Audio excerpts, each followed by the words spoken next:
Her son died a hero. Then a dog brought her the truth. Evelyn never questioned the casket. It came sealed. No remains, just ashes. But grief had its rituals. She buried the box, whispered goodbye, and tried to outlive the pain. For 20 years, she worked as a contractor, never fully reactivating, never fully healing. Ranger, the military canine she rescued from a failed mission, was the only soul who knew the weight she carried, until the night Ranger stood at the door and barked at nothing, then barked again, louder, fiercer. She followed him into the yard. There, beneath the porch light, sat a man in a bloodied uniform. He didn't speak, just handed her a flash drive, then disappeared into the night. The files inside, her son's voice, her son's handwriting, her son's heartbeat encoded in medical data from last month. What if he never died? What if everything was a lie? The town was still wrapped in the kind of hush that only came with early morning frost, a silence too delicate to last. Evelyn Cross stood at her kitchen sink, fingers curled around a chipped mug of black coffee, steam curling into the dim light. Outside, the world yawned in cold blue silence. Her breath fogged the window as she stared at the motionless street beyond the frosted glass, waiting for the day to begin. But something else stirred first. A bark, sharp, guttural, shattered the stillness. Then another, and another. Evelyn flinched. From the living room came the sound of claws skittering against hardwood, then the unmistakable voice of protest. Ranger, her son's German shepherd, trained, disciplined, and silent by nature, now barking like the world was ending. It wasn't grief. Evelyn had heard dogs mourn. This wasn't that. She placed the mug down and crossed the kitchen, heart thudding in that dull, dread-filled way grief often rides in on. As she entered the living room, the cold hit her first. She had turned off the fireplace last night. The flames had felt wrong, too alive for a room holding death. There it was, the coffin, long, black, draped in a folded American flag, the kind that only arrives when someone never comes home whole. It sat like a monument in the center of the room, still unopened, still sealed. Ranger stood at its base, muscles taut, barking so fiercely that flecks of saliva hit the polished wood. His eyes, usually so intelligent, so calm, now wide, frantic. He growled, low and deep between barks, pacing tight circles around the casket, as if trying to push time backward with sheer will. "Ranger, stop it," Evelyn said, her voice cracking more than she intended. "Baby, please." He didn't. She knelt beside him, laying a trembling hand on the thick fur of his back. His spine was ridged with tension. When her fingers grazed his collar, he turned suddenly, not aggressive, not startled, but with a look that froze her. It wasn't the eyes of a dog. It was the eyes of someone trying to tell her something, and knowing he couldn't speak the language. She looked up at the casket. It hadn't moved, of course. The military had delivered it 2 days ago with cold hands and colder explanations. "The injuries were too severe," Colonel Dorn had said, face like carved stone. "We recommend a closed casket, for your peace of mind." Evelyn had nodded. What else could she do? The words, "Your son died in service to his country," don't come with room for doubt. But now doubt barked at her, non-stop. Ranger's body pressed hard into her thigh as if urging her closer. His paw thudded against the base of the coffin. Then again, and again. Evelyn rose to her feet. Her palms were damp. She walked slowly toward the casket, heart racing, vision tunneling. Her hand hovered inches above the smooth metal surface. Her son was in there. Her Aiden. The boy who used to dance with her in the kitchen at midnight. The man who wrote her letters even from war zones. The only child she had left. And yet, she hadn't seen him. Not really. They hadn't let her. Closed casket. Too damaged. Too painful.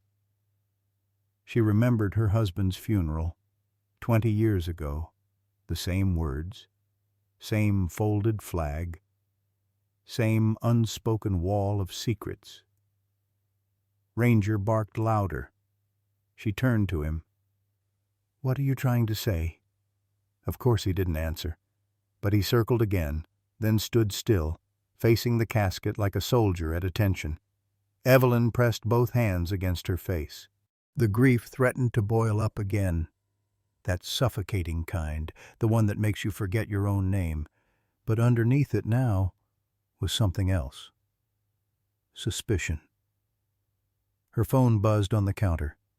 A text. From Rowan. "On my way. Couldn't sleep. I'll be there before 7. Rowan. Aiden's best friend. Former Army intelligence. Loyal like a blood relative. He'd stayed in town after Aiden's death, helping Evelyn with arrangements, logistics, questions she didn't know how to ask. She typed back quickly. "Ranger won't stop barking. It's strange." She paused, then added, "Something feels wrong." Outside, the sky was beginning to lighten, pink veins bleeding into the blue-black dome above silver pines. The birds hadn't started singing yet. The air was still. But inside the Cross home, the silence had been broken. And somewhere, buried beneath grief, ceremony, and years of swallowed questions, a mystery was beginning to wake. Evelyn sat frozen on the edge of the couch, the morning light creeping over her carpet like a silent witness. Her eyes were locked on the casket. Ranger hadn't moved from his post, still rigid, still growling low in his throat. It wasn't the mournful whimper of loss. It was tension. Warning. A signal pulsing beneath fur and flesh, demanding to be understood. Evelyn rose with a breath that felt too shallow, too quick. Her eyes flicked toward the folded uniform jacket that lay draped across the nearby chair, the one the military had handed her in sterile silence, as if the fabric could fill the hole her son had left behind. She hadn't been able to touch it until now. Hands trembling, she picked it up. The scent hit her instantly, faint but real. That mixture of pine soap, diesel, and something uniquely him. Aiden. She held it close to her chest for a second. Then, with a quiet apology to no one in particular, she began to examine it. She didn't know what she was looking for. Maybe a dog tag, maybe a forgotten ribbon. What she found was something far more dangerous. There, tucked inside the inner breast pocket, folded so tightly it had become almost part of the fabric, was a piece of worn paper, not official, not formal, torn from a notebook. Her breath caught. With careful fingers she unfolded it, just 7 words. "Trust Ranger. He knows. Do not open alone." She reread it 3 times before she could breathe again. The pen strokes were jagged, written fast, the ink slightly smudged, as if moisture or panic had brushed against it. But there was no doubt in her mind. It was Aiden's handwriting. Her knees buckled slightly as she sat back down, the paper fluttering in her hand like a leaf trembling before a storm. The message wasn't metaphorical, it wasn't poetic. It was a warning. She looked at Ranger. His ears were still perked, body pointed toward the coffin. Watching, waiting, almost expectant. "What do you know, boy? What do you see that I don't?" Before she could piece together her next thought, a soft knock rattled the front door. 3 raps, familiar rhythm, Rowan. She opened the door without a word. The man standing there looked like time had dragged him through a war zone and left him standing. Mid-30s, dark hair cropped close, a military stillness in the way he held his spine. He took one look at her pale face and frowned. "Ev?" She nodded once, stepping aside. "Come in." His eyes scanned the room immediately. Ranger, the casket, the flag. Then her hands, still clutching the note like it might evaporate. But before he could speak, Ranger growled again, low, this time, deeper, directed not at the casket, but at the front door. He backed slightly toward Evelyn's side, placing himself between her and the entrance. Rowan stiffened. "That's not mourning." Evelyn nodded, voice thin. "I know." Then, "I found a note." She handed it to him. Rowan read it, jaw tightening. His eyes flicked back to the dog. "He's not just upset. He's warning us." "Of what?" "I don't know yet," Rowan said, voice lowering. "But if Aiden wrote this before he died, if he trusted Ranger with something, then whatever's in that casket, it might not be what we've been told." As if summoned by the thought, Ranger's barking erupted again, this time harsher, teeth flashing. He lunged toward the casket, then turned sharply and growled toward the window. A dark sedan had just pulled into the driveway. Rowan stepped closer to the curtain. Military plates. Evelyn's stomach sank. "Colonel Dorn?" As the car door opened and boots hit gravel, Ranger let out a snarl so visceral it sent a chill up her spine. The front door creaked open a moment later. Colonel Dorn didn't knock, tall, imposing, his uniform crisp, like the truth had never touched it. "Mrs. Cross," he greeted with a short nod. "Mr. Rowan." He didn't acknowledge Ranger, who was now standing in full alert stance, hackles raised, tail stiff. Dorn glanced at the casket, then back at Evelyn. "We've come to finalize clearance for tomorrow's burial. There are security protocols." Ranger lunged, barking straight at the colonel, stopping only because Rowan caught his harness. "Easy," Rowan whispered, though his grip was tight. Dorn's face remained impassive, but his eyes darted briefly to the note Rowan now folded into his palm. "Is something wrong?" Evelyn met his gaze. "Colonel, I have a question." "Of course." She swallowed. "Why a closed casket?" Dorn hesitated a beat too long. "As I told you, his body was unfit for viewing. Severe trauma." Ranger barked again, deafening, accusing. Dorn's lip twitched. Rowan stepped forward. "With all due respect, sir, Ranger is K-9 certified. He's not barking from grief. He's alerting." "To what?" Rowan's voice lowered. "You tell me." Dorn's gaze hardened. "This is not your concern." But Evelyn had already stepped between them. The note still clutched in her hand. Her eyes didn't waver. "He told me to trust the dog," she said. Dorn's expression cracked. For half a second, something like surprise or fear. And in that moment, the silence in the room shifted. It was no longer mourning. It was the breath before revelation. The house was so quiet you could hear the ticking of the old mantel clock.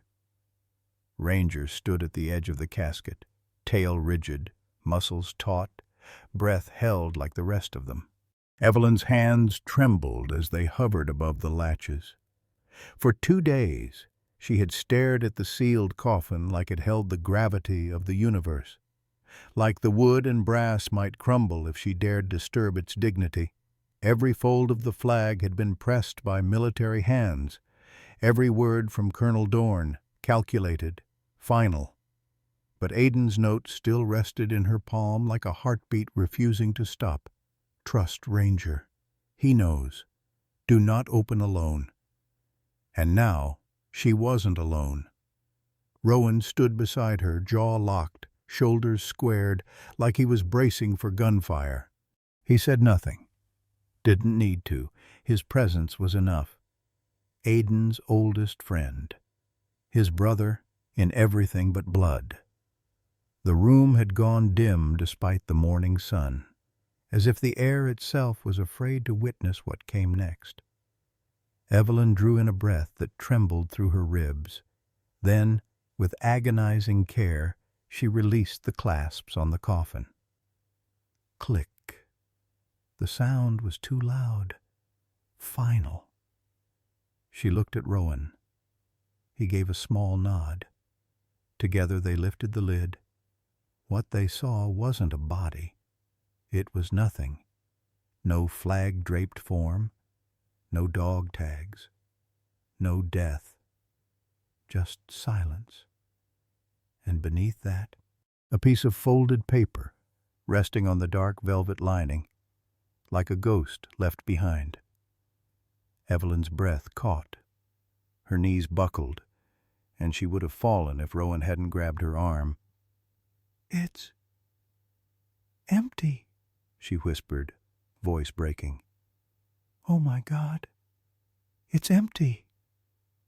Rowan leaned in, hand steady as he picked up the note. 7 words. Blocky handwriting. Rushed. Familiar. History repeats itself. His pulse thundered in his ears. Evelyn looked up at him, eyes wide, searching. "What does that mean?" she asked, voice cracking. Rowan swallowed hard, his mind spinning back through years of silence, unspoken memories, and one specific night 20 years ago. The night Captain Ezra Cross, Aidan's father, was declared dead under the exact same circumstances. Closed casket, no body, a note found later, unsigned, with the same phrase. He had dismissed it as grief's delusion. Evelyn never spoke of it again. But now... "Ev," Rowan's voice was low. "Do you remember the funeral for your husband?" She blinked. "Of course. How could I forget? Do you remember what you told me the day after?" Her lips parted, but the words came out barely audible. "I said, I never believed he was in that casket." Rowan nodded. "And now, it's happening again." Ranger let out a sharp bark behind them. Not aggression, not warning, more like confirmation. He circled the open coffin, sniffed once, then sat down facing them, ears forward, like a soldier awaiting orders. Evelyn stared at the note in Rowan's hand. "They lied to me again," she whispered. "First Ezra, now Aidan." A tear rolled down her cheek, slow and silent, but there was no hysteria, no wailing. Only a calm that came from something deeper than pain. Resolve. Rowan stepped back from the casket. "We need answers." Evelyn nodded, eyes fixed on the note. "And we start with the one person who was at both funerals." Rowan tensed. "Colonel Dorn." Outside, thunder rumbled in the distance. A storm was coming, and this time, Evelyn Cross would not be the grieving widow. She would be the one who opened the box. The silence after the note settled between them like ash after an explosion.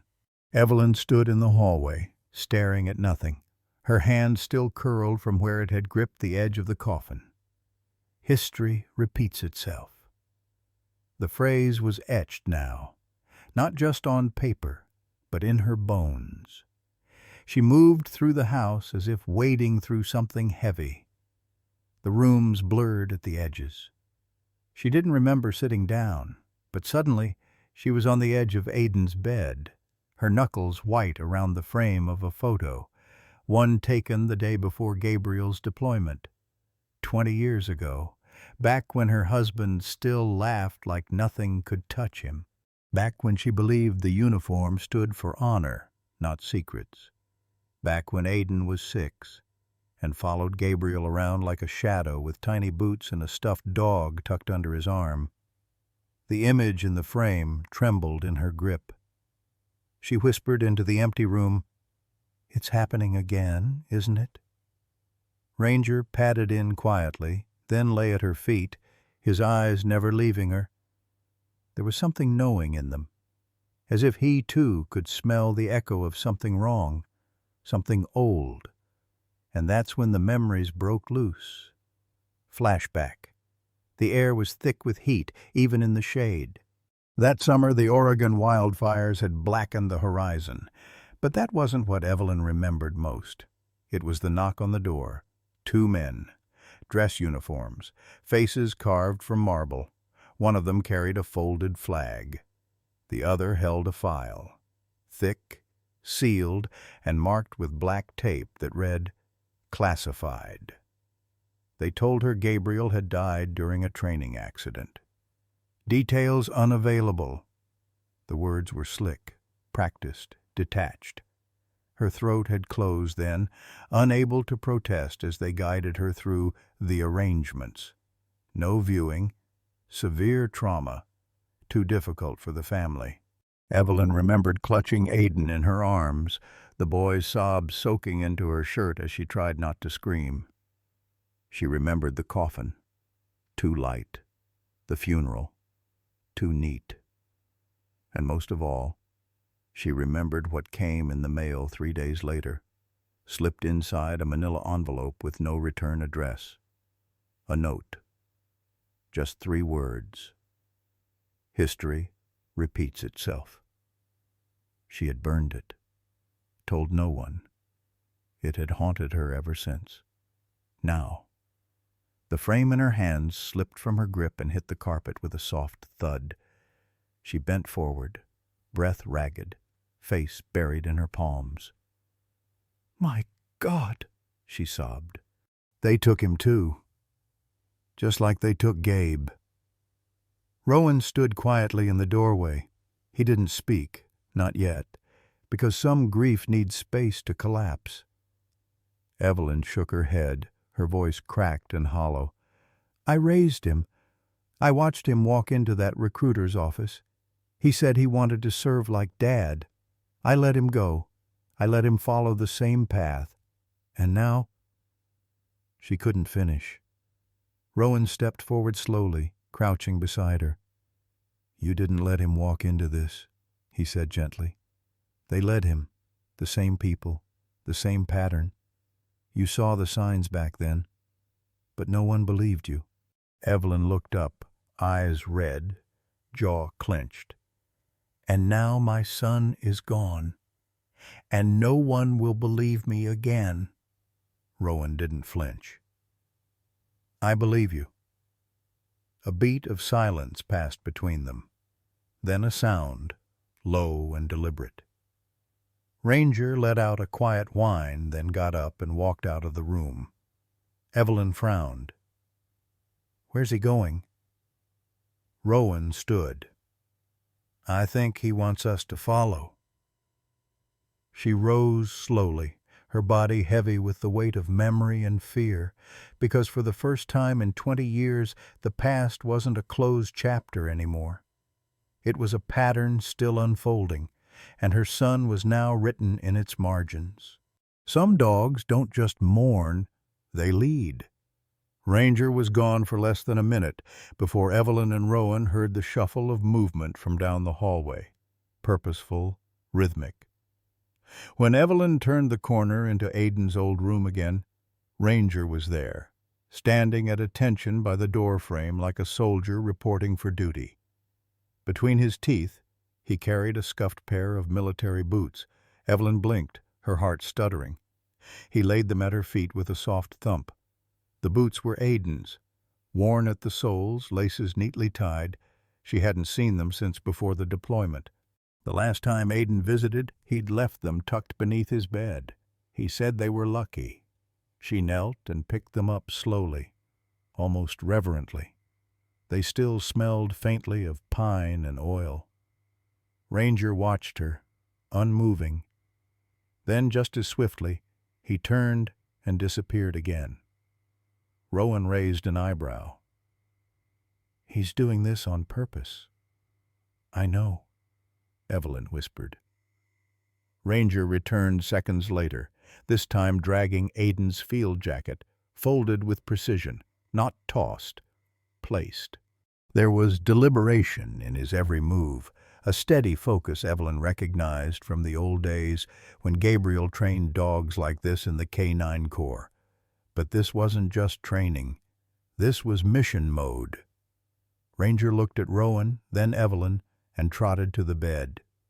He crouched low, ears forward, nose twitching, then began pawing, not at the center, but near the corner of the bed frame.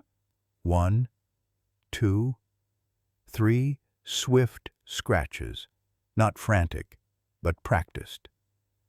Rowan knelt beside him and reached beneath the bed. His hand hit something solid. He froze, then pulled out a rectangular metal box, olive green, scratched at the corners, sealed with a coated lock. It was military issue, older. Evelyn's breath caught. "That's Gabe's." She hadn't seen it since before Gabriel vanished. The same box he used to store confidential training records, hidden from prying eyes, even Evelyn's. Now, somehow, it had found its way under their son's bed. Rowan looked up at her. "Do you know the combination?" Evelyn swallowed hard. "Try 0723. Gabriel's birthday. Rowan keyed it in. The lock clicked. Inside, resting in a bed of dark foam, were two things: a small flash drive, unlabeled, and a folded note, secured with red thread. Evelyn reached for the paper with trembling fingers, untied the thread, and unfolded it slowly. The handwriting was Aiden's, but the contents were fragmented. Coded phrases, half-sentences, symbols she couldn't fully comprehend. Military slang and cipher shorthand she hadn't seen in decades. One phrase stood out among the chaos, written in darker ink. "Op Phaedra is active. Shadow files must be exposed. If I disappear, follow Ranger. He knows the way."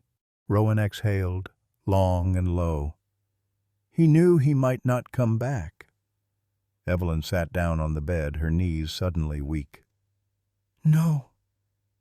He knew he might be taken," she said, voice hoarse.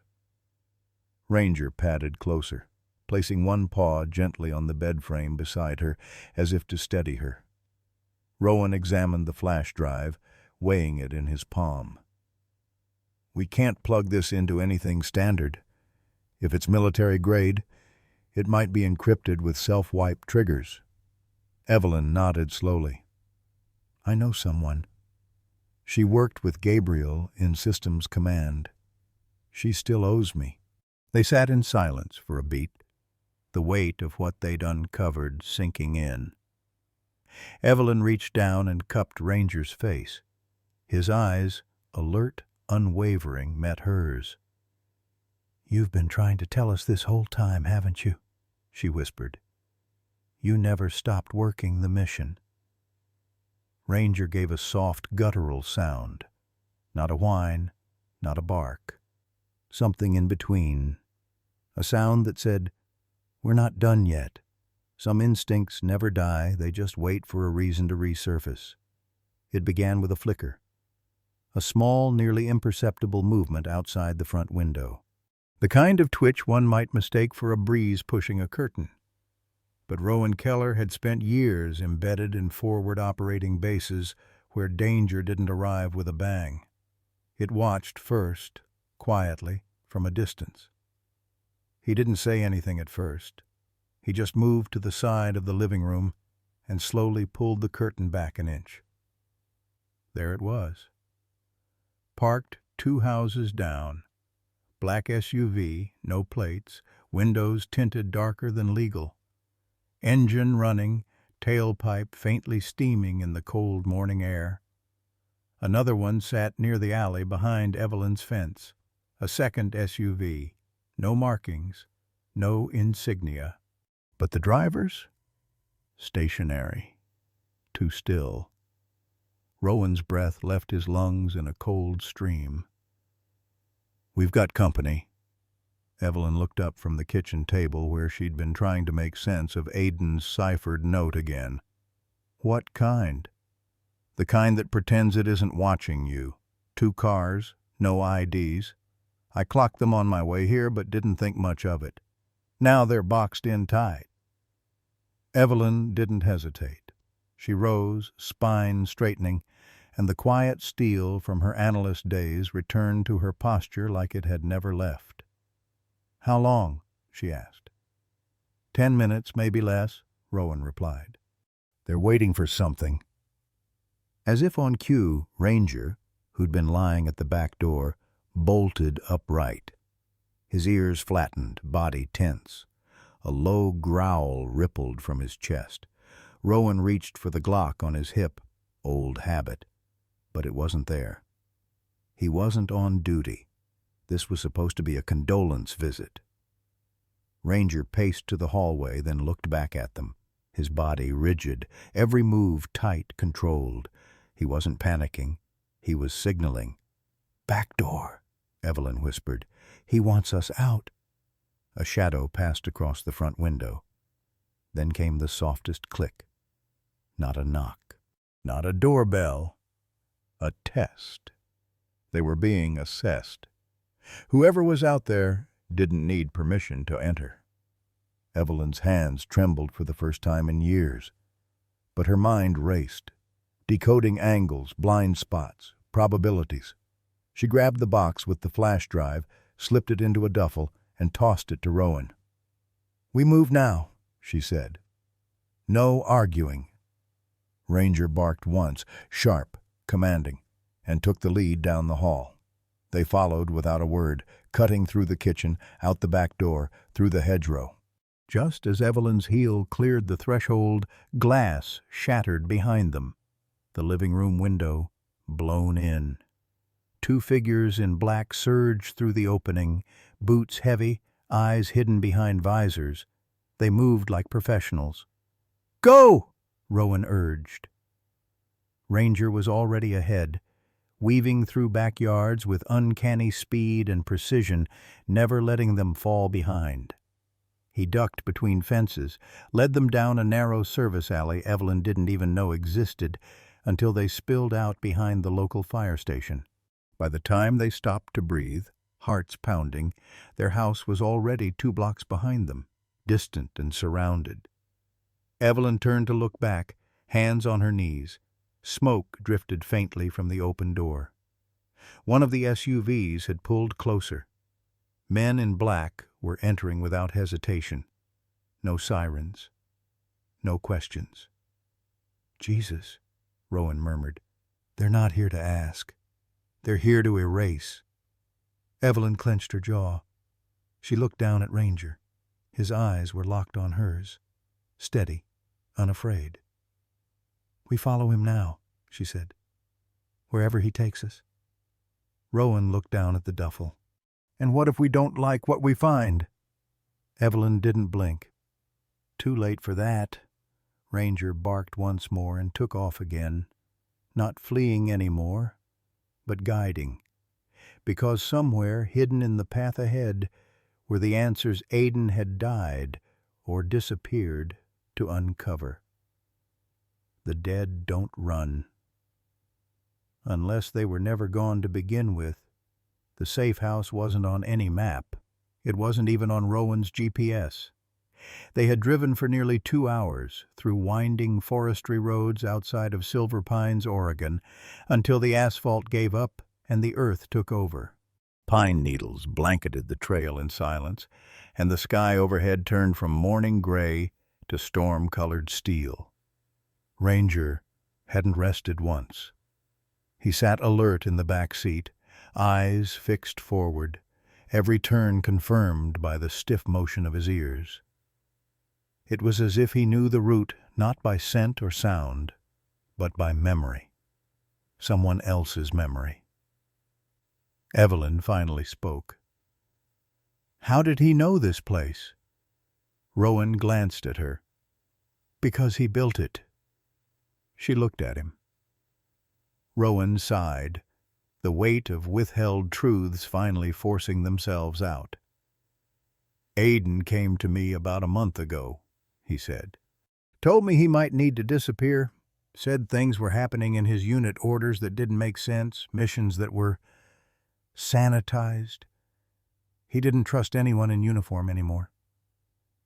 Evelyn's heart felt like a collapsing star. She looked out at the tree line, blinking through the sting in her eyes.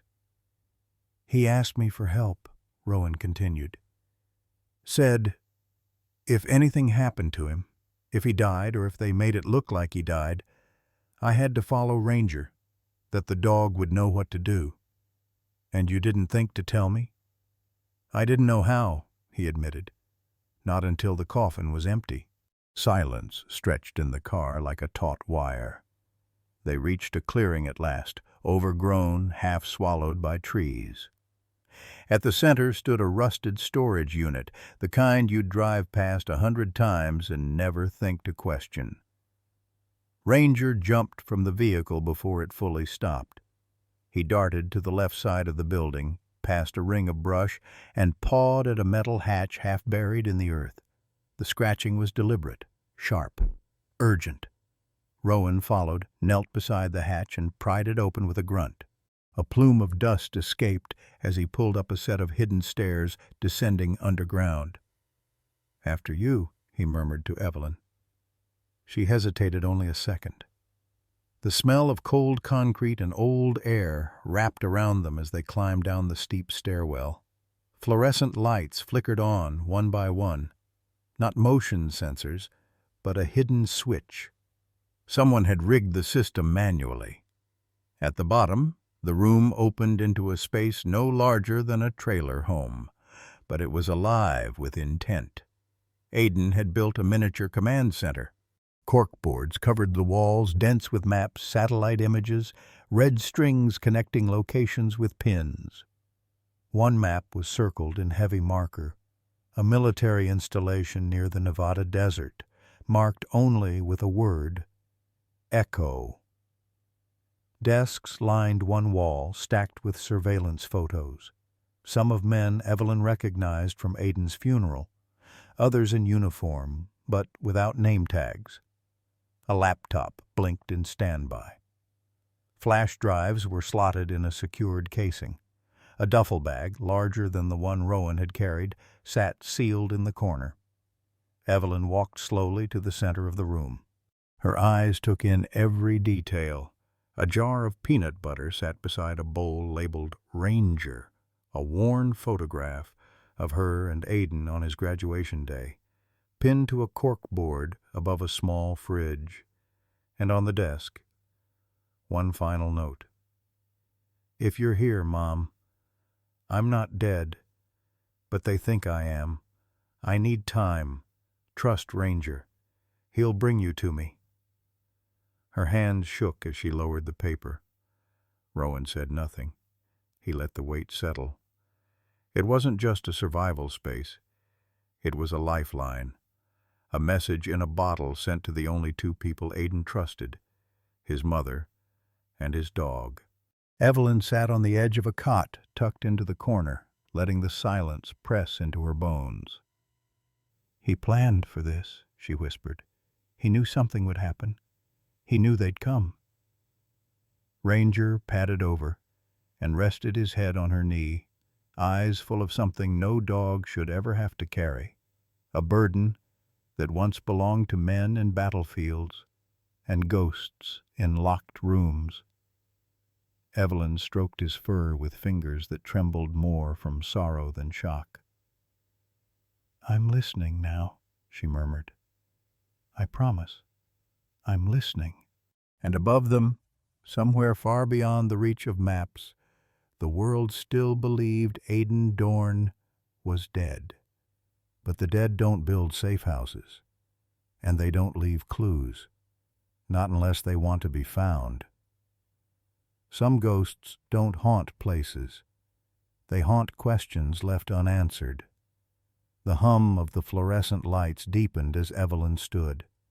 She stepped toward the far wall, the only one concealed by a heavy gray tarp pinned at the corners, tucked carefully as if guarding a sacred wound.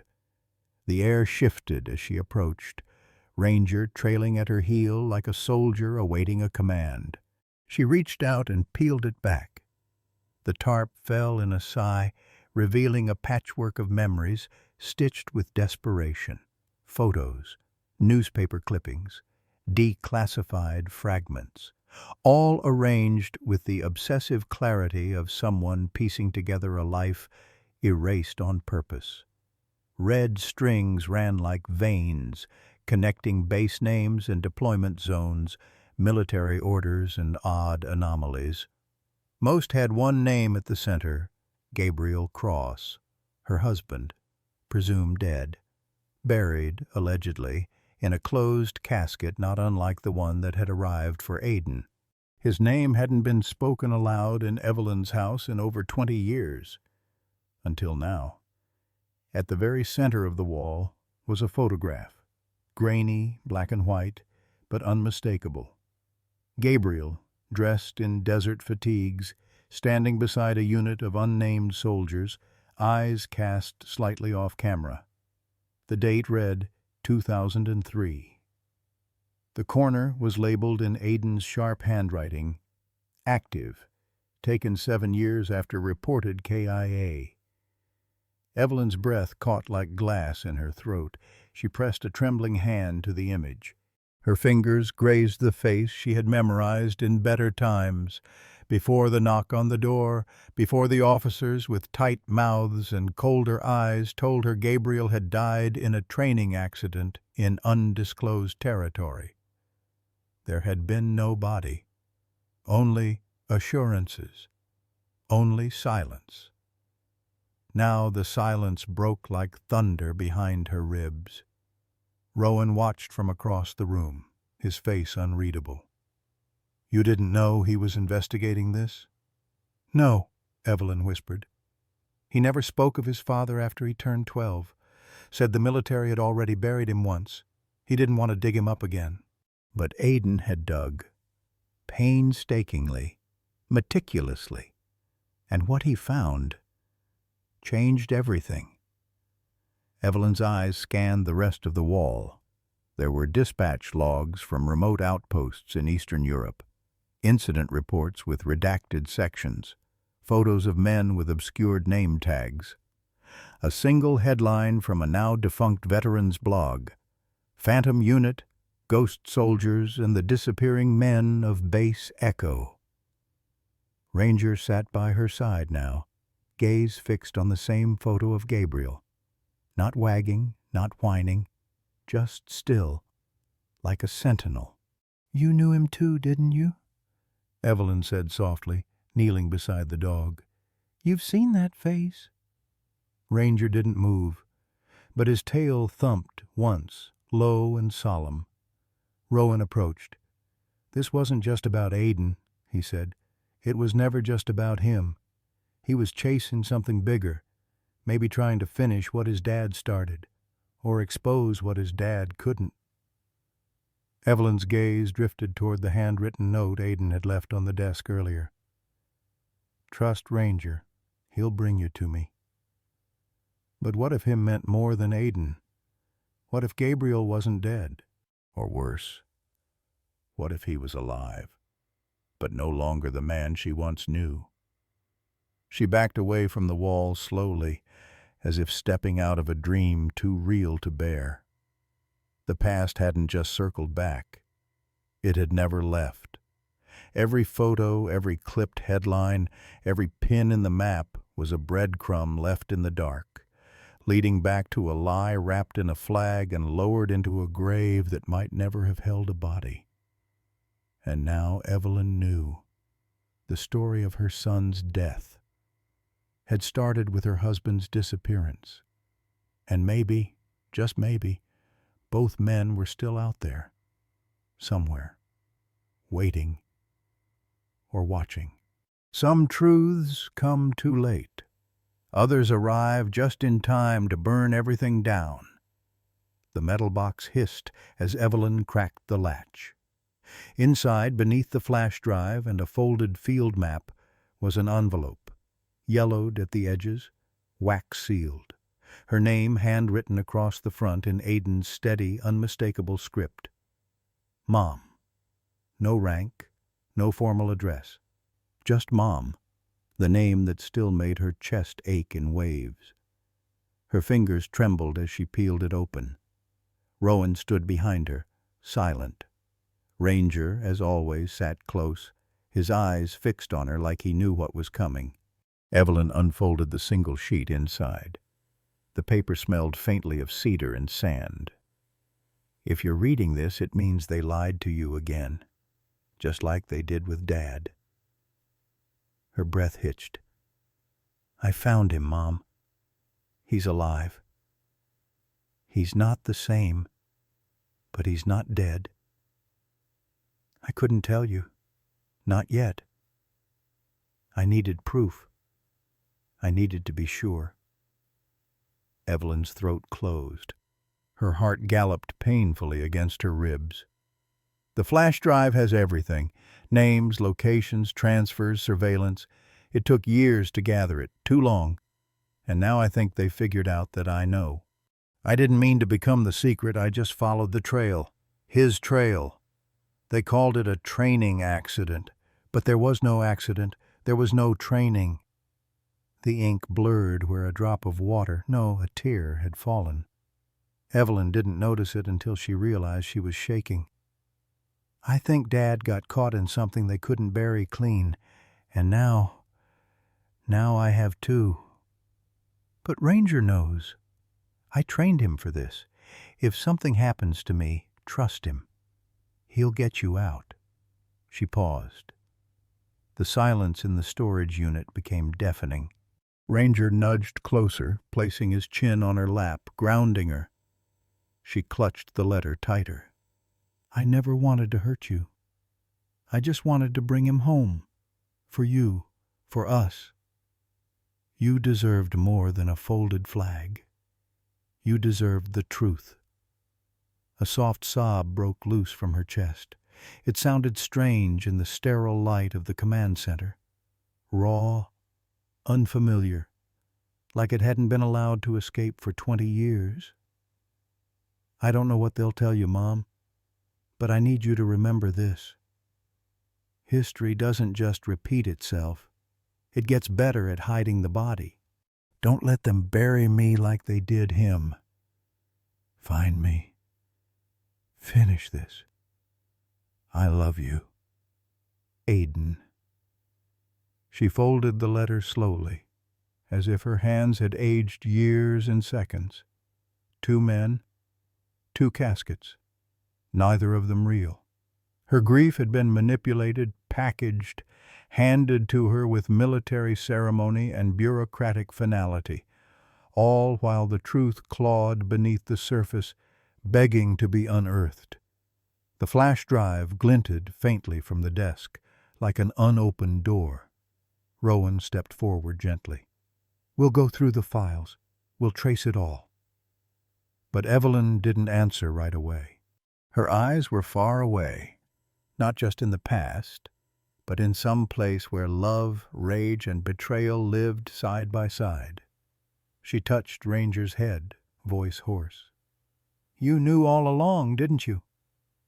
Ranger didn't bark. He just leaned into her palm, steady and strong. For a moment, Evelyn didn't feel like a grieving mother. She felt like a soldier waking up after a long, painful sleep. And war was waiting. The knock on the storage unit door was not loud. It was precise. 3 taps, a pause, 2 more, like a forgotten code from a time when everything still made sense. Evelyn and Rowan froze. Ranger lifted his head but did not growl. Instead, his ears perked forward with something like recognition. Rowan drew his pistol from the hidden wall compartment. Evelyn didn't blink. Another pause. Then a voice, gravel smoked, deliberate. I come with truths, Evelyn, not condolences. Rowan glanced at her. She nodded once. The lock clicked open. The steel door slid back with a moan, revealing a figure in full-dress blues, the sun glaring against a row of polished metals and faded scars. General Solomon Kane. His presence filled the threshold like thunderclouds over dry land, heavy with a history too dense to carry in words. "Still stand straight for a corpse, I see," Evelyn said, voice flat. Kane cracked the smallest smile. "Some habits die harder than men." She didn't embrace him. He didn't expect her to. But Ranger stepped forward, tail still, body alert, and pressed his head briefly against Kane's thigh. "You remember," Kane murmured, stroking behind Ranger's ear. "Good boy." Still watching over her. Evelyn's breath hitched. She hadn't seen Kane in nearly 15 years, not since the day Gabriel was declared dead and buried under secrets. He had been the only one who stayed behind after the funeral, not as a superior officer, but as a friend of the man they'd all lost. He walked inside like someone who had no time left for small talk. "Gabriel's alive," Evelyn said, voice hard. Kane nodded once. "He is. And so are the bastards trying to make sure no one knows." He tossed a flash drive on the table. It landed next to Aiden's. "More breadcrumbs?" "No," Kane replied. "Maps." Rowan raised an eyebrow. "To what?"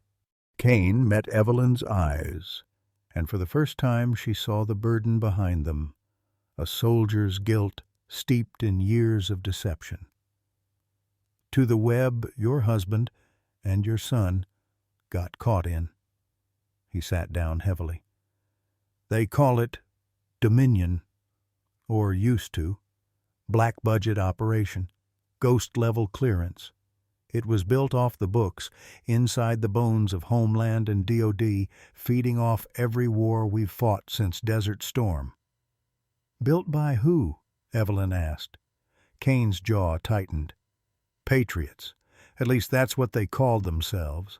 Men who thought the Constitution was too slow, that oversight was weakness. So they created their own doctrine, their own dogs of war." Rowan shifted in his seat. "And Gabriel was one of them?" "He thought he was infiltrating it," Kane said. "Thought he could dismantle it from inside." "And they buried him," Evelyn whispered, "until he clawed his way back out." Kane opened a leather folder. Inside were surveillance photos. Gabriel, aged and gaunt, in civilian clothes near the docks in Malta. Another image showed him with a man Evelyn didn't recognize, the date stamp reading just 3 weeks before Aiden's death. Kane looked at her.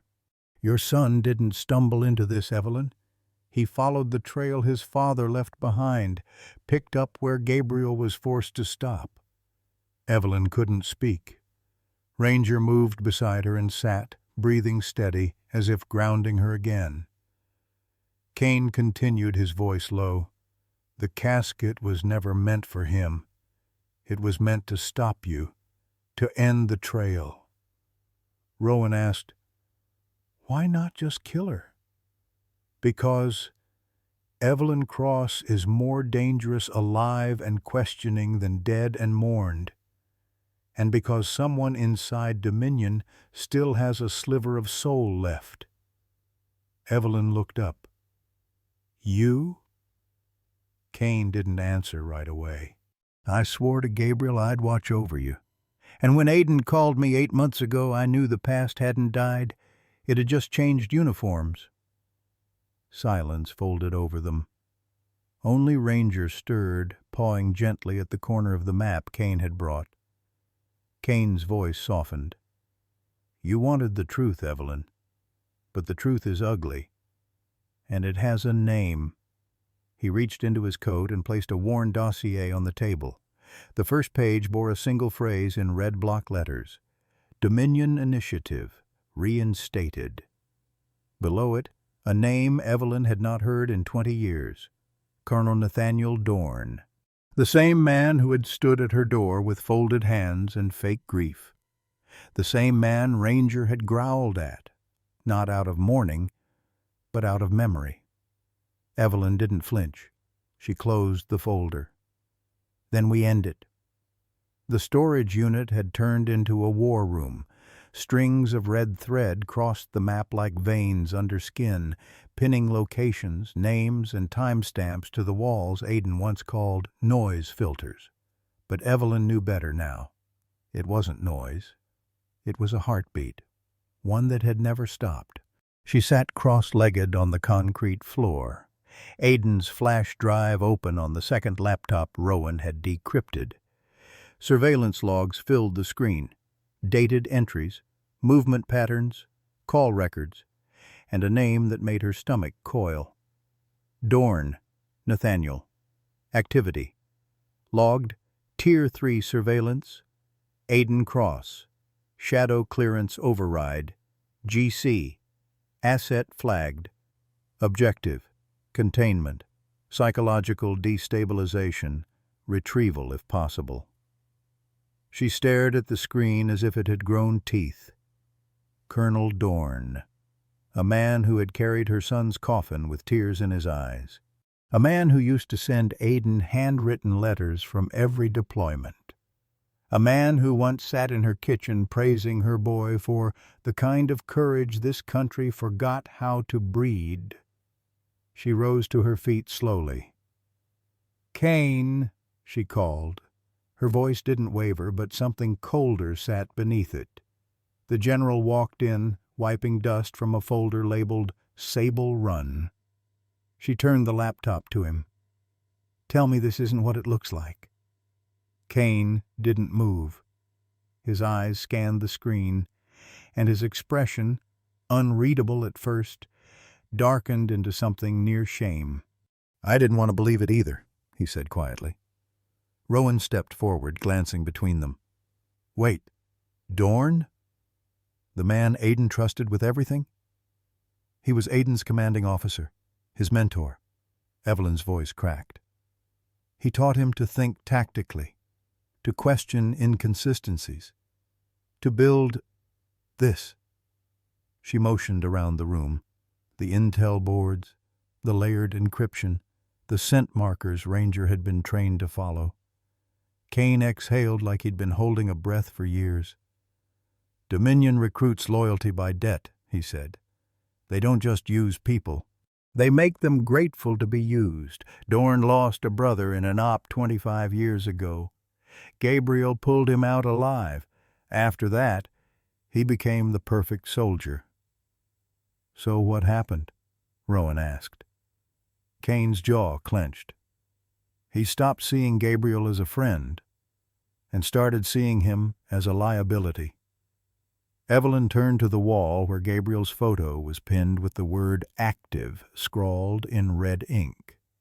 Beside it, she found something she hadn't noticed before, a time-stamped satellite image. Aiden had labeled it Echo Hold, June 12th. Overlaid in a faint yellow circle, two figures stood near a vehicle. One was Gabriel. The other? Dorn. Ranger shifted beside her and let out a low growl, not fear, not warning, recognition. She whispered, "He didn't just betray Aiden. He's been watching Gabriel too." Rowan rubbed his temples. "So we're cornered on both ends, past and present." Evelyn shook her head. "No, we're in between, and someone's pulling the threads tight." Kane moved beside her. "You asked earlier who we could trust. The answer is fewer than you hoped, but more than you think." "And Dorn?" Kane didn't blink. "He was my friend, my brother in arms. But if he's in this deep—" He looked at Evelyn. "He won't hesitate. He'll come for you next." Ranger barked once, sharp, direct. Rowan went to the surveillance monitor. A camera mounted outside the unit had triggered a motion alert. A black SUV was parked across the road, engine still running. "No plates," Rowan muttered. "Tints too dark to be rental." Kane reached for his weapon. "Looks like they're already here." Evelyn stared at the screen, jaw tightening. The man she once thanked for saving her son had written the order to break him. Trust was no longer a currency. It was a trap. The message came through a dead inbox Aiden once used for whistleblower intel. No sender, no metadata, just a time and a place. "I have proof Gabriel is alive. Come alone. A friend." Evelyn's hands hovered over the keys. She could feel her pulse through her fingertips. Rowan read over her shoulder, tension coiling in his jaw. "It's a setup. It reeks." "Or it's the one person who still believes in the truth," she countered. "Someone inside Dominion who's seen what they're doing and wants out." Kane stepped into the room, eyes narrowing at the screen. "If this were 20 years ago, I'd say go. Now, Dominion doesn't offer favors, only leverage." Ranger let out a low whine, ears pinned back. "I won't walk into it blind," Evelyn said. "But I have to walk in." It was dusk by the time she reached the abandoned train depot on the outskirts of Haven Creek, a place once pulsing with rail lines and industry, now gutted, forgotten. The platform was dust-covered, draped in the copper light of a dying sun. Evelyn stood alone, wrapped in the worn military jacket Aiden used to wear on recon missions. Ranger walked beside her, close but silent. A wind gust stirred. The old tin roof above groaned. Then came footsteps, measured, confident, not rushed like someone sneaking out secrets, but slow, deliberate. A figure emerged from the shadows. Tall, male, no visible insignia, face partially obscured beneath a low tactical cap. "You're Evelyn Cross," he said plainly. "And you're not my friend." The man smirked. "You should have brought someone, preferably someone armed." Evelyn's fingers curled at her side. "You sent that message." "I did." He stepped closer. "Because I needed to confirm something, whether you were just grieving or digging." Ranger growled. The man paused, studying the German shepherd. "I see the rumors about the dog were true." That was the signal. 3 more figures appeared from behind rusted rail cars. Unmarked gear, suppressed weapons, not local, not amateurs. Dominion. "Stay calm," the man said, like he was already bored. "We don't need to hurt you. We just need what Aiden left behind." "You mean the data he died protecting?" Evelyn asked. "He didn't die," the man corrected. "He was removed." Evelyn's breath caught. "So he is alive?" The man gave no answer. Just a tilt of the head, the kind that meant you weren't supposed to know that. Ranger lunged.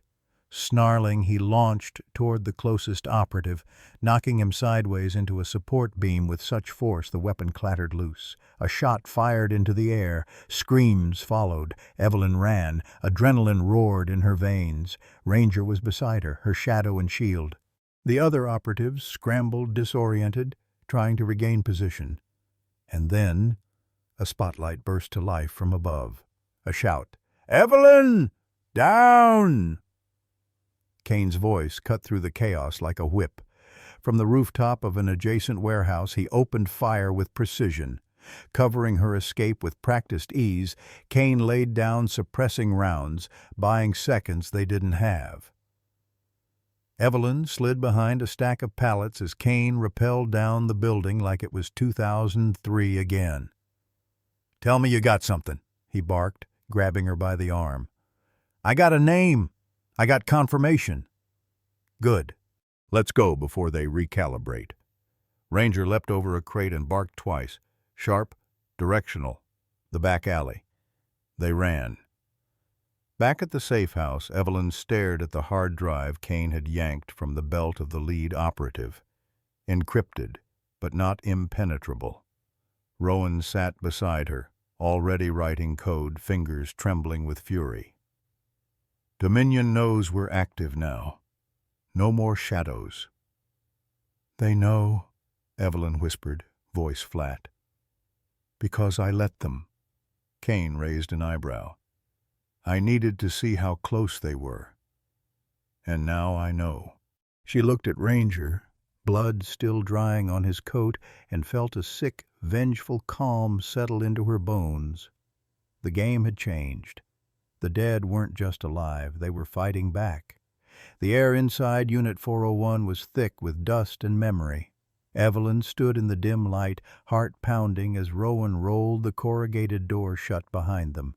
The old metal groaned, sealing them in with silence and the faint scent of engine oil and time. A single bulb swung from the ceiling, casting shifting shadows across rows of wooden crates and a folding metal desk in the corner. No surveillance system, no power grid connection, just analog ghosts. Ranger moved first, nose low to the ground, ears up. Evelyn approached a locked footlocker, the kind military officers used for field deployments. A faded nameplate still clung to the edge. G. Cross. Her hands trembled as she cracked it open. Inside, neatly folded fatigues, worn leather gloves, and a bundle of tightly bound letters wrapped in a strip of paracord. Dozens of them, all addressed to her. None ever sent. She opened the first one.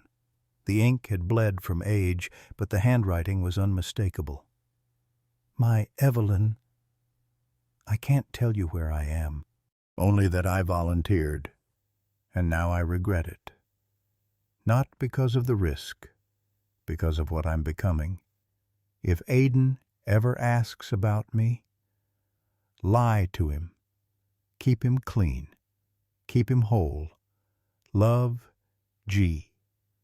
She swallowed hard, tears stinging the back of her throat. 20 years of silence cracked in a single paragraph. Rowan pulled a dusty photo album from beneath the crate. Inside were pictures Evelyn had never seen, Gabriel holding a baby Aiden, smiling in front of a Jeep with blacked-out plates. Then a photo Evelyn never remembered taking, her and Gabriel on their last day together. Someone else had been behind that lens. Someone followed him, Rowan muttered. Documented him. This wasn't exile. It was surveillance. On the desk was a black journal, tattered, dog-eared. Gabriel's field handwriting, blocky, efficient, all caps. The title scrawled across the first page, Dominion Directive, Phase Revenant. Evelyn felt the breath leave her lungs. Phase Revenant. The same name Aiden's flash drive had been tagged with. This wasn't coincidence. It was legacy. Suddenly, Ranger's head snapped toward the door. A low growl echoed from his chest. He bolted to the entrance and stood rigid, ears flat, tail low-ready. Evelyn froze. So did Rowan. Then came the sound. Footsteps, soft, deliberate. Rubber soles on concrete. Someone was coming. Kane wasn't due for another hour. Rowan killed the light. In the dark, Evelyn placed a hand on Ranger's back, whispering, "Steady." The dog didn't move. Another sound. A soft metallic click. Safety off. Not friendly. Rowan pulled his sidearm. Evelyn grabbed the journal. Ranger growled again, louder now. "Don't shoot unless they breach," she whispered. "We need to know who they sent." Outside, the footsteps paused. Then, knuckles knocked 3 times. Pause. 2 more. Rowan whispered, "That's military code." Evelyn blinked. 3. Pause. 2. Are you still one of us? Gabriel's old call and response. Before she could move, Ranger's body relaxed, tension melting. He trotted to the door, gave a soft bark, not warning, but recognition. The lock on the outside clicked. Light bled in as the door rose slowly. A figure stepped inside. Weathered boots, tired eyes, gray at the temples. Evelyn staggered back. The journal slipped from her hands. Because standing in the doorway, older, gaunter, but unmistakably real, was Gabriel Cross. Alive. For a moment, no one moved. The silence inside Unit 401 felt louder than gunfire. Evelyn's heart pounded against her ribs, each beat a denial of what her eyes confirmed. The man standing before her, same jawline, same eyes, a ghost wearing the weight of 2 decades, was Gabriel. Her Gabriel. Older, yes. Scarred. His once dark hair now touched by gray, shoulders a little stooped, but those eyes still carried the storm she remembered. "Evie," he began. She stepped forward and slapped him. The crack echoed off the concrete walls, sharp and clean like a shot. Gabriel didn't flinch. He closed his eyes and took it. When he opened them again, there was no anger, just grief. And something deeper. Shame. Evelyn's voice trembled. 20 years. 20 damn years. And you show up like it's a reunion? He nodded slowly, swallowing whatever apology had died in his throat. "I didn't die," he said. "But I had to disappear. For you, for Aiden. They gave me a choice: stay and put a target on both your backs, or vanish."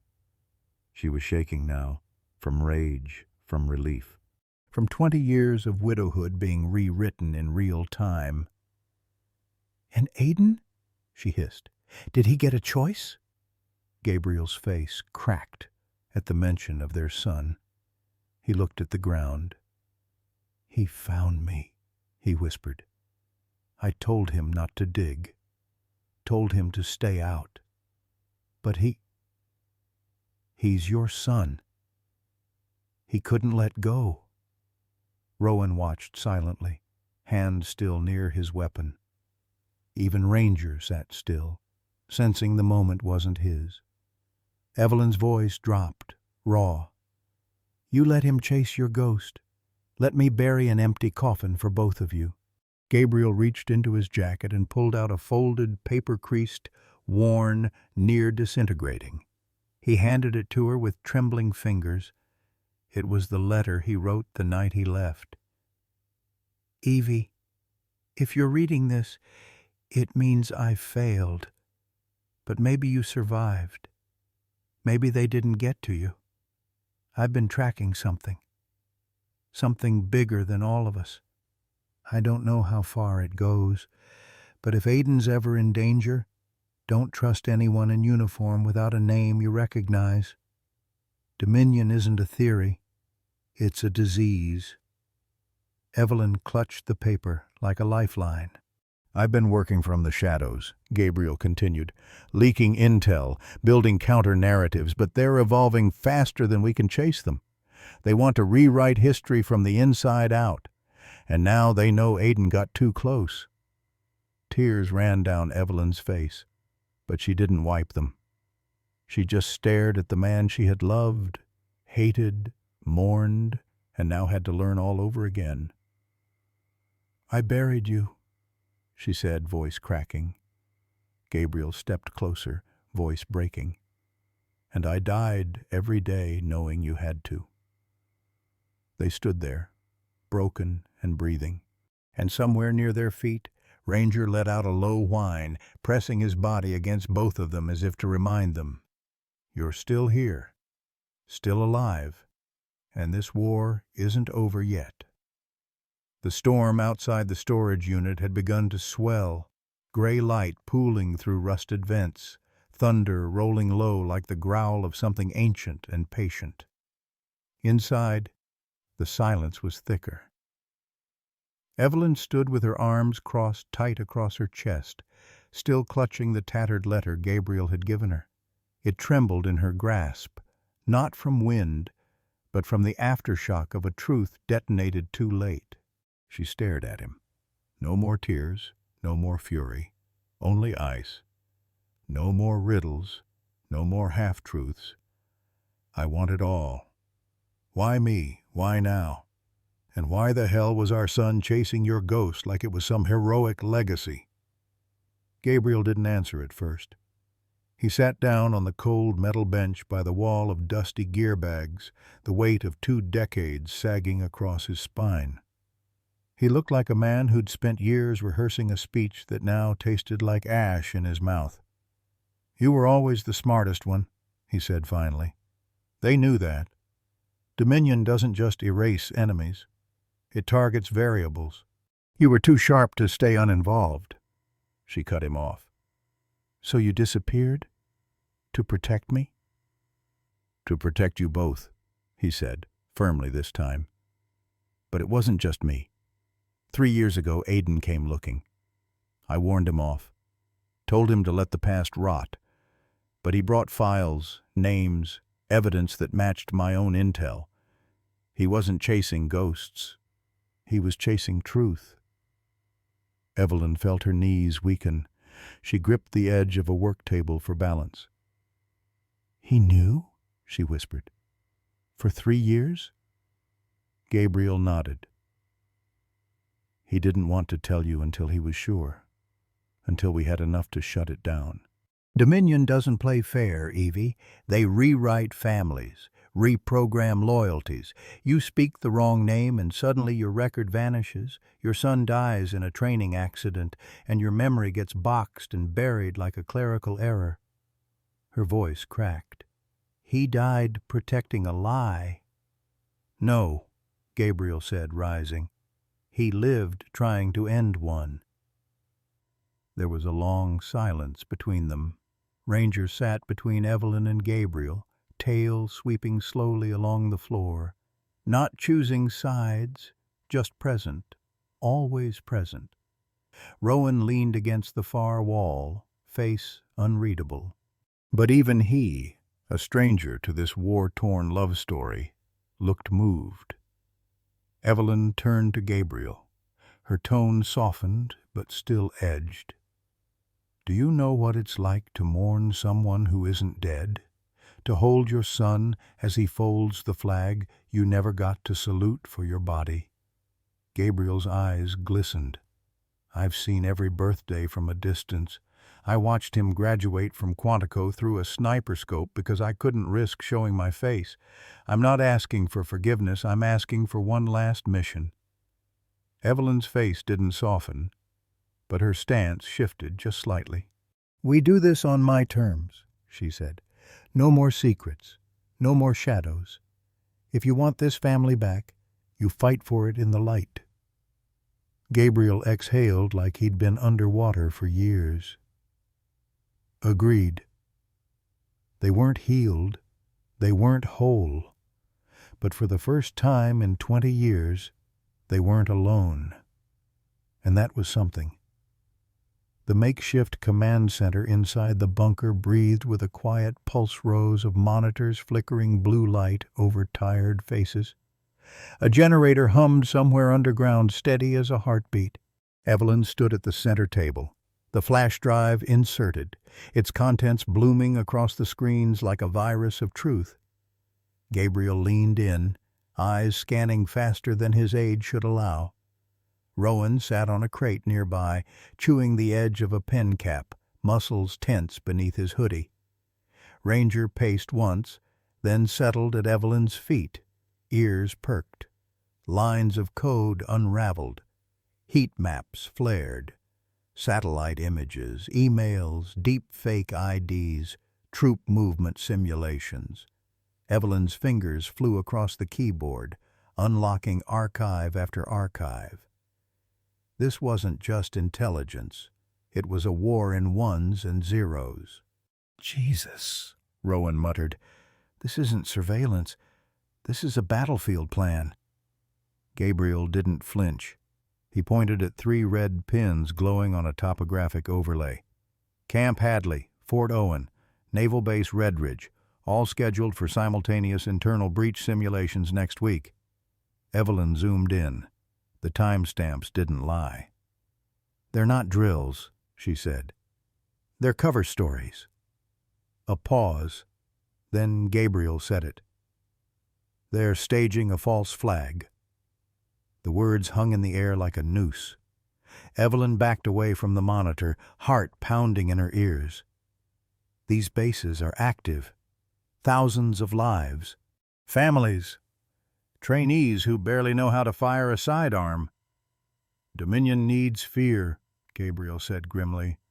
"Terror gets them what the ballot never could: defense contracts, emergency powers, a rewrite of military oversight." Rowan frowned. "But why now?"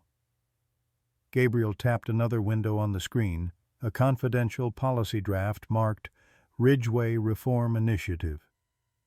"Because if this bill passes, Dominion loses its shadow budget. They'd be accountable for the first time in 20 years. Evelyn's mind raced. Aidan had known. He'd uncovered this, piece by piece, alone, hunted. She could almost feel his presence in the room, his methods layered into the files, his annotations in the margins, his quiet brilliance shining through the smoke. She pulled up a digital folder titled Project Aegis. Inside, intercepted communications, dossiers, staged propaganda, maps marked in red, black, and bone white. "They've already picked the scapegoats," she whispered. "Radical cells, manufactured intel. This is going to look clean, official, justified." Ranger rose slowly, ears twitching, as if the air had shifted, as if the truth had unsettled something deeper. Gabriel looked at Evelyn. "We take this to the press, we disappear before it airs. We go to military command, we get discredited or killed." "So we don't warn," Rowan said. "We prevent." A heavy silence. Evelyn looked at her reflection in the screen, pale, weathered, focused. "We go in," she said. "We stop this before the world forgets how to tell the difference between truth and terror." No one argued. Outside, the wind howled through the trees, but inside that cold, quiet bunker, the resistance had begun. The safe house in Edgewater was suffocating in its stillness. A single lamp glowed over a steel table, illuminating maps scrawled with red ink and ash-dusted coffee mugs. Gabriel stood with his arms crossed, eyes locked on the encrypted live feed flickering across the screen. Grainy, black and white, a hallway, a man's silhouette passing behind a window, then gone. "That's him," Evelyn whispered. "That's Aidan." The timestamp was from 4 hours ago. Fort Owen's restricted block, sublevel C. He was alive, moving, disguised in uniform, ghosting through the compound like a man made of smoke. "He's inside," Gabriel muttered, voice low. "Risking everything. And for what? A name? A server?" "For the truth," Evelyn snapped. "For all of us." Gabriel didn't answer. His jaw locked in that familiar way, like he was chewing on a memory too bitter to swallow. Evelyn took a breath, steadied herself against the table, and turned to Ranger, who hadn't moved in 10 minutes. The dog's body was rigid, muscles tight, nose pointed at the door, no growl, just that deep, bone-born tension only animals understood. "Ranger?" she asked. He moved in a single fluid step, ears back, eyes locked on the front wall. Then he growled a low, quiet sound like thunder under earth. "Someone's coming," Evelyn said. "He heard something we didn't," Gabriel said grimly, already moving. Ranger lunged to the side window.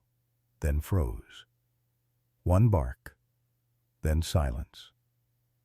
Outside, two black sedans pulled up along the tree line. No headlights, no engine noise, just drifting shadows that didn't belong. Gabriel grabbed a handheld scanner and turned to Evelyn. "You were right.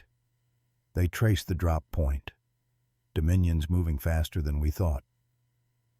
Evelyn felt the chill before the words left her lips. "It's Dorn." She rushed to the wall of gear, unzipping a black duffel and pulling out a sidearm. Her hands moved with muscle memory she hadn't used in years. She wasn't Evelyn the widow anymore.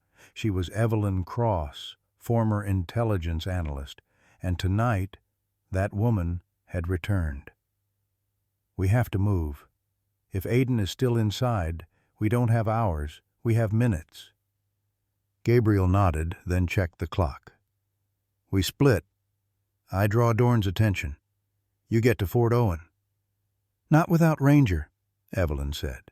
The German shepherd stood at the ready, staring at the door like he could see through it, like he knew who waited on the other side. The wind shifted again. Footsteps on gravel. A voice on a radio, crackled, distorted. Then a single word filtered through the static. "Execute." Everything exploded into motion. Gabriel yanked open the back hatch. Evelyn dove through it, Ranger right behind. Tires spun, bullets shattered glass, but they were already gone into the dark. And somewhere deep inside Fort Owen, their son was walking among enemies, pretending to be a man who didn't exist. The hideout pulsed with silence, thick, waiting. Rain tapped at the tin roof, slow and rhythmic like a countdown.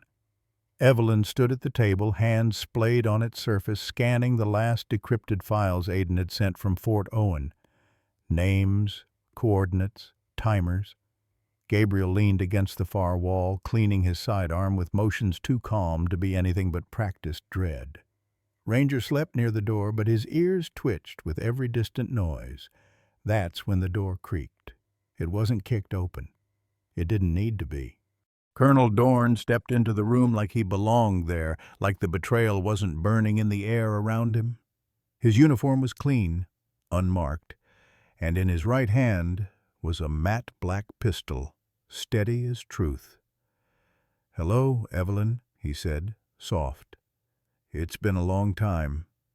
Gabriel drew, but too slow. Dorn was already in control. "Weapons on the floor, both of you." Evelyn didn't flinch. She stared at the man who had once been family, once mentored Aiden like his own. "How long?" she asked quietly. "Long enough to regret it," Dorn said, "but not long enough to stop." The Dominion's logo, once classified myth, now undeniable, was stitched faintly inside his collar. Evelyn caught it. So did Ranger, who now stood with a low growl vibrating his chest. Gabriel set his pistol down slowly. "You watched him grow up," Evelyn said, voice tightening. "You let me believe my son was dead." "Because he was supposed to be," Dorn snapped. "Until he went rogue. Until he started digging into ghosts." He took 2 steps closer, gun trained on Evelyn's chest. "Where's the drive?" "Safe," she said, calm. "Out of your reach." Dorn's lip curled. He pressed the muzzle to her temple. "That was the wrong answer." "So was trusting you," she whispered. "Don't," he started. But then another voice cut through the tension. "Drop it." It was behind him, cold, commanding, familiar. Dorn froze. A gun clicked. "I said drop it." He turned slowly and saw what Evelyn already knew. Aiden. Alive. In full tactical gear, soaked from the rain, eyes burning with restrained fury, the barrel of his sidearm pressed against the base of Dorn's skull. "Hello, Colonel," Aiden said, voice low. "You trained me better than that." Dorn hesitated, then let the gun fall. Ranger barked once, like punctuation. Gabriel kicked the pistol away and moved in. But Evelyn didn't move. Couldn't. Her eyes locked on her son. Her son. Still breathing. Still standing. She stepped forward, unsure if her body could handle what her heart already knew. "Aiden?" she whispered. He lowered his weapon, let out a shaking breath. "Hi, Mom." The world broke open. Evelyn crossed the room in a blur, arms wrapping around him before her brain could catch up. She clutched his face, his jacket, his hair, as if memorizing him again would erase the grief carved into her bones. "You died," she said, voice cracking. "No," he whispered. "I was just lost." She laughed and sobbed at once, fingers trembling as she held on to him like he might vanish again. Behind them, Dorn knelt at gunpoint. But Evelyn only saw her son, the boy who never came home. Now standing in front of her, with a past too heavy and a future too uncertain, yet undeniably alive. The rain had stopped, but the air in the safe house still hummed with electricity tension left behind, like a scent that wouldn't wash off. Evelyn sat at the edge of the long table, sleeves rolled to her elbows, 1,000 data points orbiting on 3 monitors. Satellite intercepts, redacted briefings, irregular procurement orders, all of them chaotic on the surface, but to her they whispered a pattern. Gabriel leaned over a second workstation. His hands never stopped moving, decrypting, cross-referencing, sharpening fragments of the Dominion's operations into something that resembled coherence. Across the room, Aiden adjusted Ranger's vest. The dog's gaze never left the window. "Dominion doesn't just strike," Evelyn said finally, her voice low but sharp. "They isolate, they study, and when they hit, it's surgical." Gabriel turned toward her, wary. "What are you seeing?" "I'm seeing Parker," she said, "and he's already 3 steps ahead." Parker, the Dominion's mythic strategist. A man so elusive that the only photo they had of him was a blurry reflection in the lens of someone else's glasses. No real rank, no official past, just patterns in the aftermath chaos with a purpose. "If we want to catch him," Evelyn continued, "we stop playing defense." She stood crossing to the board she'd covered in concentric maps and behavior trees. "We feed him a lie." Aiden frowned. "What kind of lie?" "One he'd be tempted to correct." She pinned a report to the top of the board, a doctored military assessment, complete with Dominion signatures, falsified intel, and one deliberate error. "We release this through a secure but breachable Dropbox. Let it leak. The moment it hits back channels, Parker will spot the mistake." Gabriel looked closer. "You put the wrong base coordinates." "Exactly. And he'll correct it, because he's arrogant enough to assume no one's smart enough to set a trap for him." Aiden stepped closer, reading over her shoulder. "So, when he sends someone to fix the file—" "We'll be watching," Evelyn said. "And when they trace the leak, they'll trace it right into our net." Ranger barked once, tail twitching. Gabriel nodded slowly. "It's a good plan. Dangerous." "So is he," Evelyn replied. "But Parker has one weakness." "What's that?" She turned from the board. Her eyes met Aiden's. "He still thinks he's the smartest one in the room."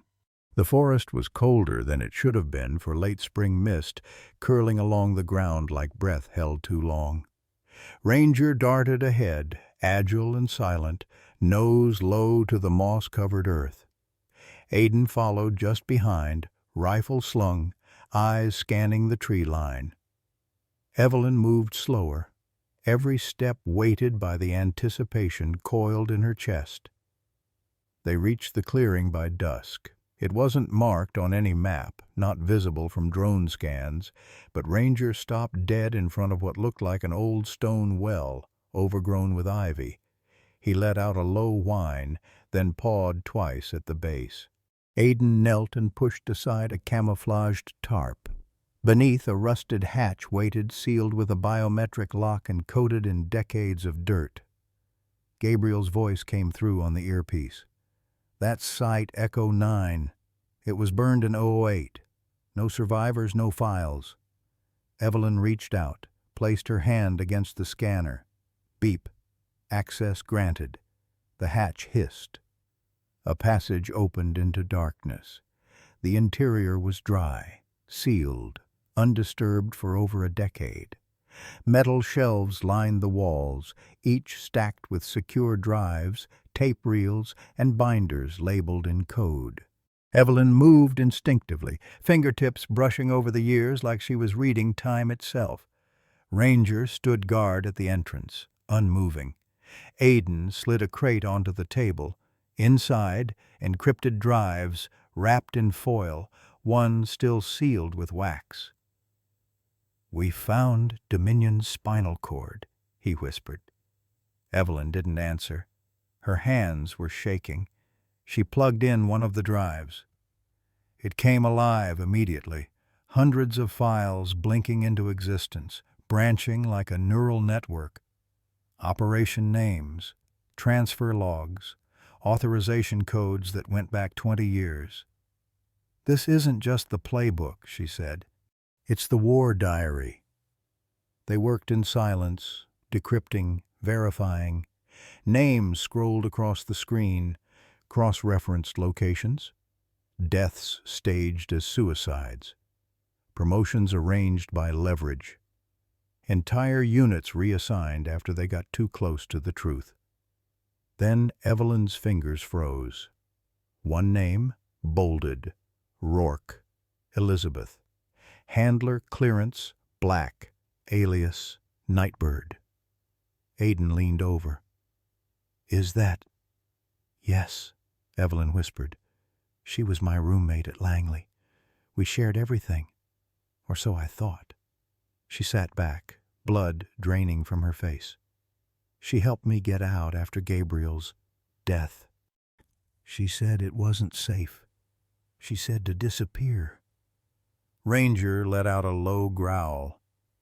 "She was one of them all along," Aidan murmured. "A double agent." Evelyn's eyes didn't move from the screen. "No, she wasn't just one of them," she said, voice cracking. "She was the one who recruited Dorn." A silence heavier than the concrete walls settled around them. Gabriel's voice came over the line. "Do you have the name?" "We do," Evelyn said, "and it changes everything." The message came at 3:17 a.m. No encryption, no signature. Just a ping on Evelyn's private satellite Band 1 she hadn't used in over a decade. "I have them. Come alone. You'll know the place." She didn't blink, didn't call for backup, didn't wake the others. She loaded a single sidearm, a suppressed Sig Sauer, and 2 flares. Ranger paced near the door, already alert, already knowing. The sun hadn't risen yet when they reached it. An abandoned chapel tucked into the woods near what used to be a forward listening post during Cold War drills. The kind of place built for silence and secrets. Evelyn stepped over the crumbling threshold, boots crunching on scattered shards of stained glass. Ranger followed, silent as shadow. The chapel pews had been cleared out. A makeshift spotlight had been wired to the altar, and under it, tied to a steel support beam, were Gabriel and Aidan, wrists zip-tied, eyes bruised, but conscious.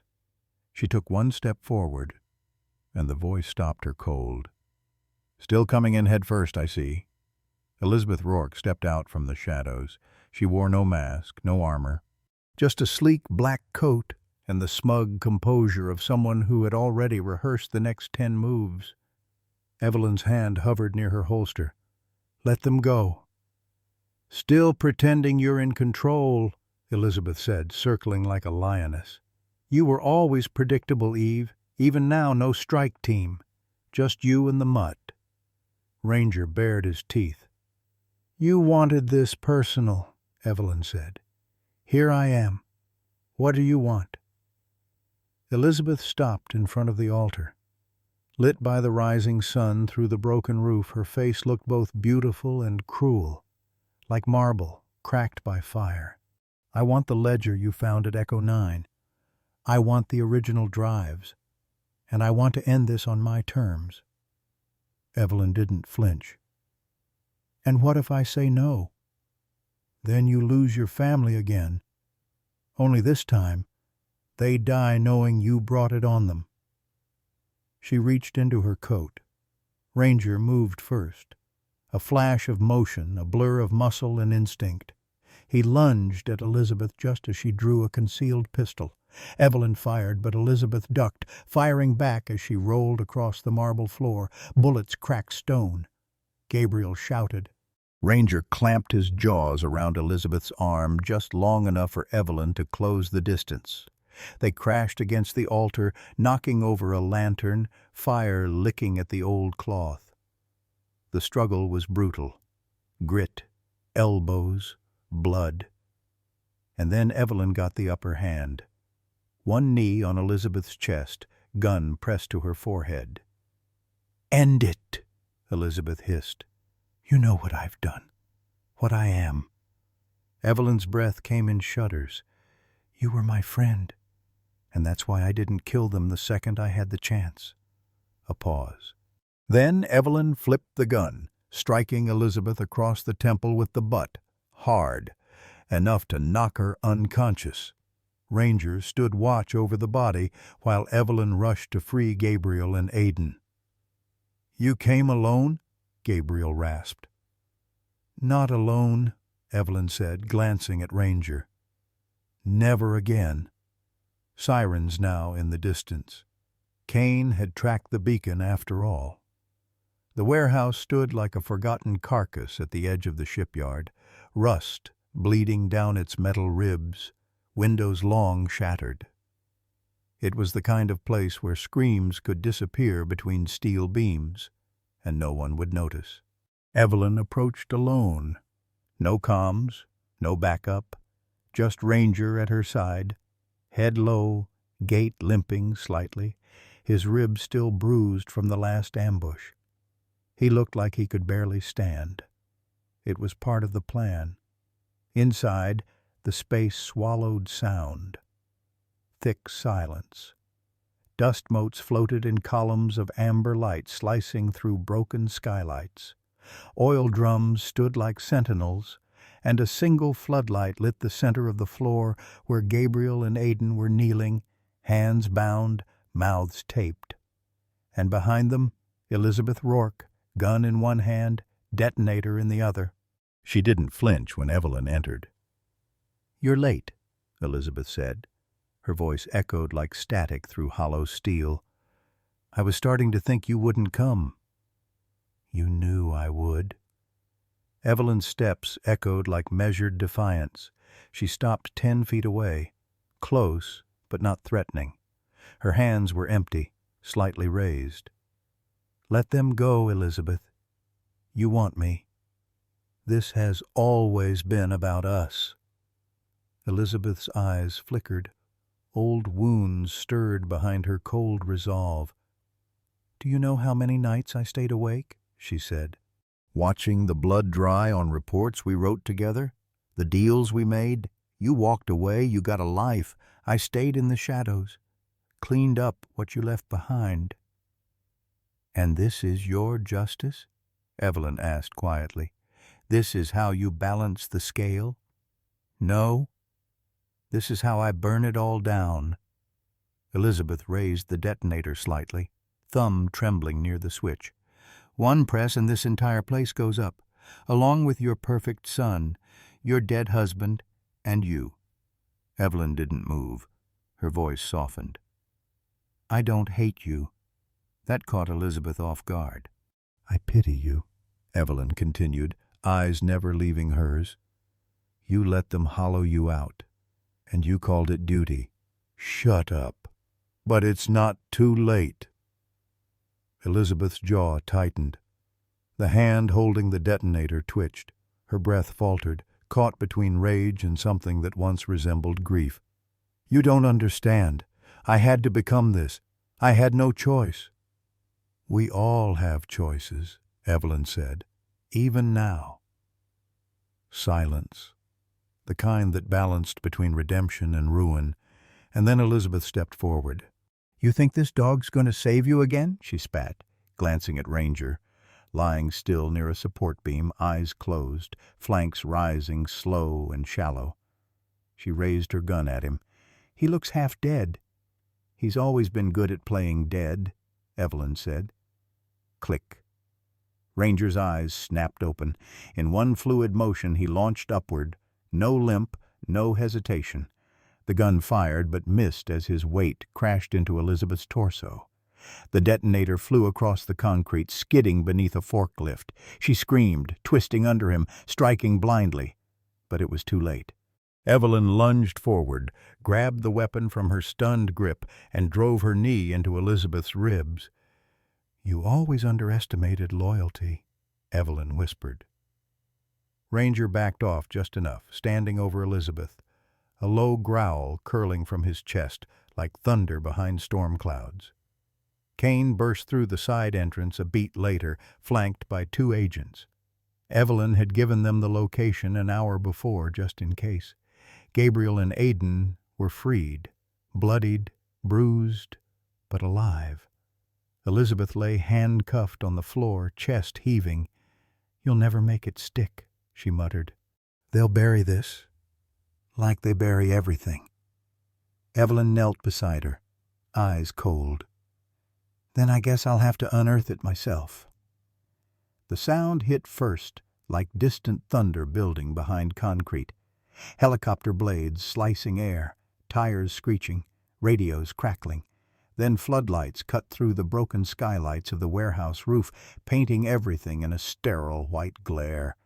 Evelyn shielded her eyes as boots hit the ground outside. Shouts followed, short, practiced commands. Michael's voice boomed through a megaphone. "This is a federal operation. Dominion operatives, drop your weapons and surrender immediately." Inside, Elizabeth flinched. Even cuffed, she snarled like a trapped animal. The fall of her empire was echoing all around her. Sirens, doors kicked open, and the unmistakable rhythm of justice marching in with locked wrists and truth written on every badge. Gabriel sat slumped against a crate, blood on his brow, watching Evelyn, not with fear, but reverence. Aidan, bruised and silent, looked from his mother to the woman who betrayed them. "She knew we were coming," he whispered. "No," Evelyn said softly, eyes still locked on Elizabeth. "She hoped we wouldn't." The warehouse doors exploded inward. Michael entered first, tactical team behind him. General Kane in plain clothes, pistol holstered but hand hovering. Dozens of agents flooded the room like a precision tide. No chaos, no gunfire, just surgical dismantling. One by one, Dominion members were pulled from side doors, sub-level bunkers, upper catwalks. Men who once brokered world-shifting contracts were now on their knees, hands zip-tied, names read aloud as Kane confirmed each identity with quiet fury. Jared Linfield, Richard Grahn, Colonel Sato, all of them. Elizabeth looked up at the names being spoken like tombstones. Her empire was crumbling by truth, not bullets. Kane turned to Evelyn. "We've got the command nodes, data centers, offshore accounts. It's over." But Evelyn wasn't looking at him. She was kneeling between Gabriel and Aidan now, hands on their shoulders, her voice trembling with something heavier than adrenaline. "I thought I'd lost both of you," she said. You didn't, Gabriel said. You were the only one who never stopped fighting. Aidan looked at her, eyes raw, voice quieter than the wind through the rafters. You didn't kill her. Evelyn shook her head. I've killed too many lies. I don't need another ghost in my chest. He nodded. Outside, the air shifted. Sirens replaced by murmurs, journalists arriving like vultures around a carcass. But for Evelyn, time stood still. She looked down at Ranger blood on his coat, chest rising slow. He leaned gently against her leg as if he too knew that this wasn't just an end. It was a reckoning. Michael walked up, gaze flicking from the destroyed detonator to the woman who had outwitted a global conspiracy without ever firing a shot. How did you know she wouldn't press the button? Evelyn stood slowly. Because she wanted me to suffer, not die. She looked back one last time at Elizabeth now being led away, eyes empty. And I made sure she watched herself lose. The sun was beginning to rise over the quiet Virginia safe house. Outside the windows, a thin veil of mist curled along the edges of the grass like breath the earth had been holding in. Inside, Evelyn sat at the old kitchen table, nursing a cup of black coffee gone cold. She didn't hear Gabriel enter, just felt the weight of years when he placed something in front of her. A leather-bound notebook cracked at the spine. Worn, almost reverent in how gently it was handled. It's yours, he said quietly. She looked up unsure. What is it? A journal. Letters, really. 20 years worth, he said, then added, I never sent any of them, didn't know how. Evelyn didn't touch it at first. The idea of a whole life unspoken, unshared sitting between two covers was heavier than any classified document or field report she'd ever held. Gabriel pulled out the chair beside her, sat like a man carrying more than he could explain. I wrote them every birthday, every time you made the news, every time I wanted to call and couldn't. He tapped the cover. There's a letter in there from the day you graduated Quantico, and another when I heard you'd joined Homeland. I wrote when you adopted Ranger, when your mother passed. I never stopped watching. Her hands finally moved. Slowly she opened to the first page. His handwriting was the same, sharp, left-leaning strokes. Barely legible in places where the emotion bled through the ink. She stopped at one dated September 12, 2006. Read it, he whispered. Evelyn hesitated, then did. Evelyn, I saw your photo today.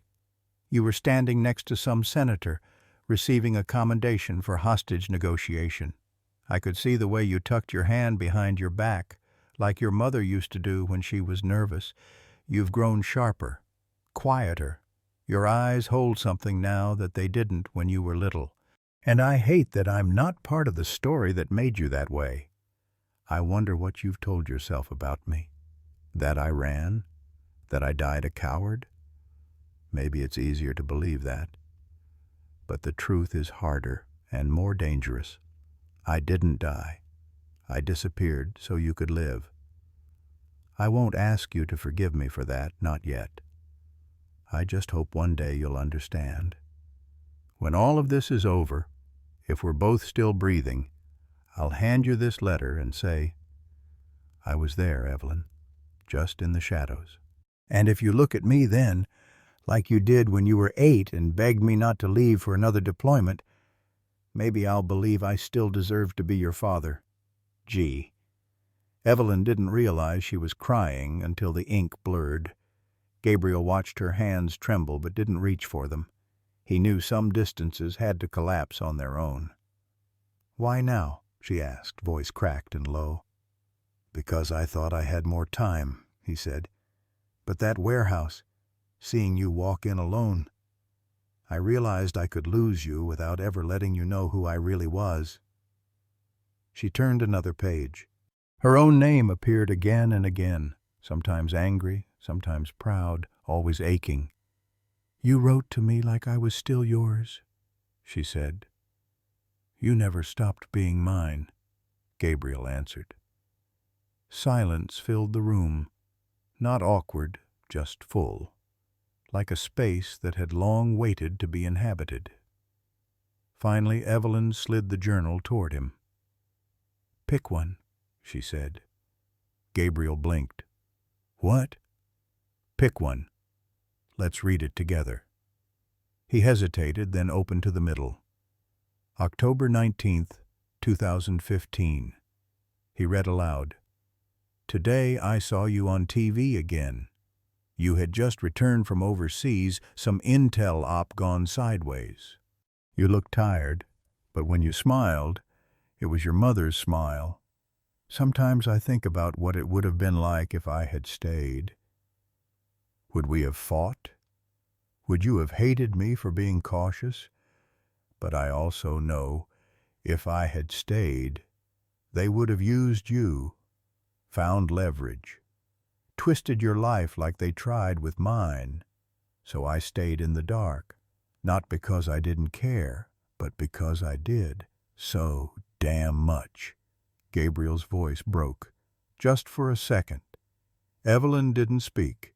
She didn't need to. Instead, she reached across the table, took his hand, not as a daughter forgiving, not yet, but as a daughter finally understanding. Outside, Ranger lifted his head from the porch. His ears perked not for danger, but for something quieter, like a house finally exhaling after holding its breath too long. And inside, for the first time in decades, a family didn't have to imagine what it might have been. They were here, together, reading the truth between the lines. The courtroom was full. Not just press, but veterans in faded uniforms, families holding old photos, and survivors who'd waited years to see justice breathe. Evelyn stood near the front, composed but unflinching. On the other side sat Elizabeth Rourke, cuffed but unapologetic. Parker Langston beside her, stoic, but his empire had already begun to crack. The judge's voice rang out. "This is the United States v. Parker Langston and Elizabeth Rourke for conspiracy, treason, obstruction of justice, and unlawful orchestration of domestic terror threats." He turned to Evelyn. "Director Shaw, you may proceed." She rose, not just as an official, but as a mother, as someone betrayed by those once called allies. "I'm not here for vengeance," she began. "I'm here for memory." Her words cut through the silence. "Memory of soldiers you gambled with, civilians you called collateral, of my son declared dead while you buried your secrets under his name." She looked directly at Elizabeth. "I trusted you, and you weaponized it." A single camera flash. Then stillness. "Dominion didn't fail because we caught you. It failed because you forgot what silence costs. You built an empire in shadows and expected thanks." Turning to the judge, "Today, I ask this court to make the truth public. Let no child grow up believing their parents vanished for nothing." Then she sat, not with triumph, but with release. The judge called the next name, Gabriel Shaw. He walked with quiet dignity. A man declared dead, now resurfacing as witness. "My name is Gabriel Shaw. I served 23 years in Defense Intelligence. I was declared KIA in 2018. I wasn't killed. I was buried." He spoke clearly, with no revenge, just facts. Dominion didn't just monitor threats. It manufactured them. For influence, for funding, Elizabeth Rourke signed off on psychological targeting, Parker Langston handled base logistics, I was asked to falsify intel. When I refused, they erased me." He glanced at Evelyn. "My family paid the price. I'm not here for retribution. Only record." Then Aidan Shaw took the stand. He wore his uniform, shoulders square. The room seemed to lean forward. "My name is Aidan Shaw. I worked inside Dominion's archive. I was declared dead. I wasn't. I was silenced." He held up the recovered data drive. "Every operation, every file. It's here. I helped decrypt it." He turned to Parker.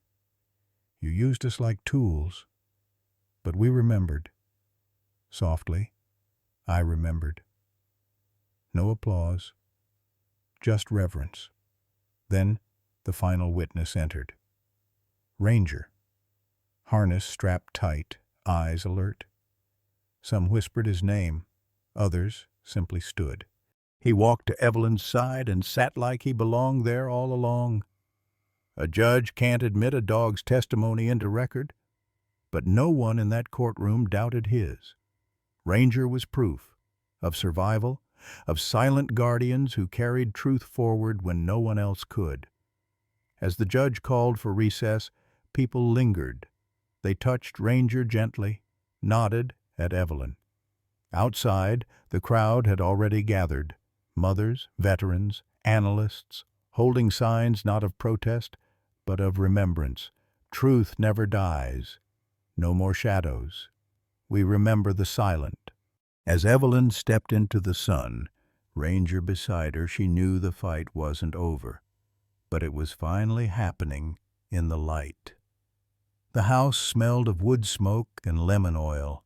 A fire crackled low in the hearth. Photos lined the mantel, old and new. Gabriel adjusted a crooked frame. Aidan at 5, frosting on his face. Beside him, Evelyn stood by a table covered in cupcakes, 20 of them. Each one marked a year they had lost. 2004 through 2023. "They're not perfect," Aidan said. "They're ours," Evelyn replied. Ranger sat nearby, a soft ribbon on his collar, watching, always watching. Gabriel lit the final candle. 20 years missed, 20 candles for birthdays that never were. Evelyn pressed play on a slideshow. On screen, Aidan's first steps, a swing set, Gabriel holding him on the 4th of July. "That year, you loved orange," she whispered. "Hated socks. Called the vacuum cleaner a monster." Laughter stirred. "Year 2, Gabriel said, raising his glass. "Dinosaurs," Evelyn added. "You only answered to T-Rex." Aidan grinned. "Still do. It's my password." They went year by year. Some stories brought smiles, others silences. At year 13, Evelyn's voice caught. "That's when you vanished. I started leaving the porch light on." Aidan looked down. "I saw it once, in 15, from the ridge above Ridge Point. I almost knocked. But I didn't know if you'd answer." Evelyn took his hand. "I would have torn the door off its hinges." They sat still a while, 3 hearts tangled in memory. No longer drowning, just remembering. When they reached the present, Evelyn stood. "We can't go back, but each month we pick a year. We reclaim it, one weekend at a time." Gabriel raised his glass. "To time, the kind we still have." They clinked. Even Ranger wagged his tail. Then Aidan brought out a second cake shaped like a paw, with peanut butter frosting and jerky spelling, "For 20 years of duty." He placed it before Ranger. "You saved me, over and over, and never asked for anything." Ranger leaned forward, pressing his nose into Aidan's palm. Gabriel cleared his throat. "We all owed someone a second chance. You gave us ours." Evelyn knelt, running her fingers over Ranger's neck, past the scar that almost ended him. "He never gave up on you," she said. Not once. Aiden nodded. He's the only one who didn't need proof I was still me. Ranger finally took a bite, slow, dignified, respectful. The slideshow faded to a still photo, the family on courthouse steps. Evelyn, Gabriel, Aiden, and Ranger, always in frame, always watching. Snow began to fall, not ominous this time, just soft, healing. Evelyn looked around at the faces she almost lost. "Happy birthday," she whispered. Not to 1 year, but to all of them. The house was quiet just before dawn, that hour where time softens. Evelyn sat in the armchair by the window, the fire now a faint ember. The others were asleep. Ranger lay at her feet, head resting near her boot, eyes half closed. On her lap sat Gabriel's journal, a collection of letters written over 2 decades, never sent. She held the first one. "Evelyn, it's been 36 hours since the explosion. They say you're dead. I don't believe it. You were the first to see me pass the uniform. You taught me that strength isn't just endurance. It's choosing love when fear is easier. If I don't come back, just know I was trying to find my way home. Always. G." Her breath caught, but no tears. She'd already wept on courtroom floors, safe house tiles, in Aiden's arms. This was something else. For years she thought she'd failed, that she hadn't seen the betrayal coming, that her silence cost them everything. But this letter said otherwise. They hadn't abandoned her. They were surviving, and always, always coming back. A soft thump. Ranger shifted, rested his chin gently on her boot. "You always knew," she whispered. His tail tapped once. She reached down, hand settling just above the old scar. "I thought I was alone, but you were there, watching, guarding, reminding me I still mattered." Ranger didn't move, but his breath deepened, like he was absorbing her grief. Outside, the sky lightened. She looked back at the journal. "He was right," she murmured. "I didn't lose them." She stroked Ranger's head gently. He stood, placing his head in her lap. Evelyn leaned into him, forehead to fur. The sunrise crept across the window. A new day. Not everything needed to be said. They had presence, they had each other, they had time, and for the first time in 20 years. She wasn't the last one standing anymore. There was something about laughter in a backyard that made it feel like home. It didn't echo. It sank into the grass, the sky, the cedar wood of the fence like it belonged there. Like it always had. The late spring sun spilled gold over the garden behind Evelyn's house, dappling the lawn chairs and folding tables dressed in white linens and blue wildflowers. A light breeze rustled the apple tree where Gabriel once carved his name, years before the world had decided to tear them apart. Now, beneath that same tree, he stood again, older, steadier, but smiling like a man who had just remembered how to live. Guests were scattered across the yard, friends, colleagues, survivors of Operation Faultline, now allies turned family. Children chased one another between hydrangea bushes. Someone strummed a guitar near the back porch, playing a soft melody that barely rose above the murmurs of joy. But all eyes turned forward when Evelyn appeared. She stepped down the porch steps in a simple ivory dress, not extravagant, but timeless. Her hair was swept back, and her shoulders, though battle-worn, held a grace that didn't come from youth but from having endured, from choosing love again, even after everything. At her side, walking with the solemnity of a soldier on parade, was Ranger. The German shepherd wore a wreath of white alyssum and sage-green ribbon around his neck. The flower collar had been Aiden's idea. Evelyn had protested, "He's not a prop, he's a partner." But Ranger didn't seem to mind. He carried the moment with quiet pride, chest lifted, tail calm, eyes scanning the crowd not out of habit but care. As they reached the altar, an arch made from repurposed steel and wild vines, Gabriel met her eyes and let out the kind of breath men only exhale when they've been holding it for decades. Aiden stepped between them, dressed in a navy suit, standing tall. His voice was calm as he began. "Today, we don't start a new chapter," he said. "We turn back to the first one we were never allowed to finish." There was a silence in the crowd, the kind that wasn't empty, but full of memory, of ache, of restoration. No one needed to say what this day meant. They all felt it.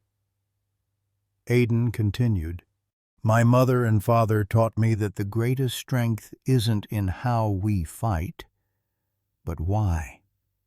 And today, they choose each other. Again. Not because they forgot the pain, but because they refused to let it define the ending."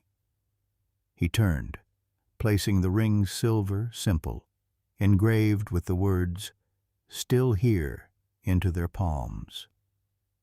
Evelyn smiled at Gabriel as she took his hand. "We never had our vows," she whispered. "Back then, we didn't think we needed them." Gabriel chuckled softly. "We were stubborn." "Still are," she said. He squeezed her hand, and for a moment they weren't Evelyn Shaw and Major Gabriel Rourke. They were just two people who had survived fire and silence and betrayal, and still found each other again.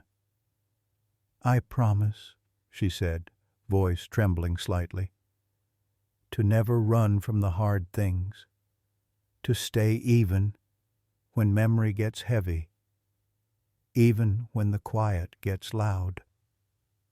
Gabriel looked at her like she was the only thing tethering him to the earth. "I promise," he said, "to meet you there, in the quiet, to listen, to fight with you, not just for you, and to come home, always." They exchanged rings. No grand declarations, no spectacle, just truth, anchored in everything they'd endured. When Aiden pronounced them husband and wife, there was a long, warm applause.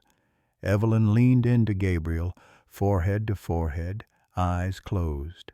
Behind them, Ranger let out a soft huff, as if approving the union like a weary guardian finally allowed to rest. As the ceremony faded into celebration, the trio lingered near the edge of the lawn. Aiden grabbed 2 lemonades from the drink table and passed them out. "You two cried more than I thought," he teased. Gabriel nudged him. "So did you." "I was being supportive." Evelyn chuckled, shaking her head. "Supportive? You wore a lavender tie." "It was on theme," Aiden defended, smirking. They fell quiet again, but not awkwardly. Just full. Then Evelyn looked down at Ranger. "You knew he was alive," she murmured. "All those years, you knew." Ranger's ears perked slightly. His gaze lifted to hers, still, steady, and timeless. She knelt, brushing her hand along his fur, eyes glassy. "You didn't just protect me. You carried the truth until I was ready to see it." She pressed her forehead gently to his. "Thank you." Behind them, the wind rustled the wind chimes hanging by the porch soft, ringing like distant bells calling home a long-lost soldier. And for the first time in decades, there was no mission briefing, no surveillance drone humming above, no threat behind the curtain, just family. Found again, and a future they could finally build. It was late, The house had quieted. Paper plates with frosting smears and leftover cake crumbs sat stacked in the sink. Aidan had just carried the last of the folding chairs into the garage, and the string lights overhead buzzed faintly in the gentle summer wind.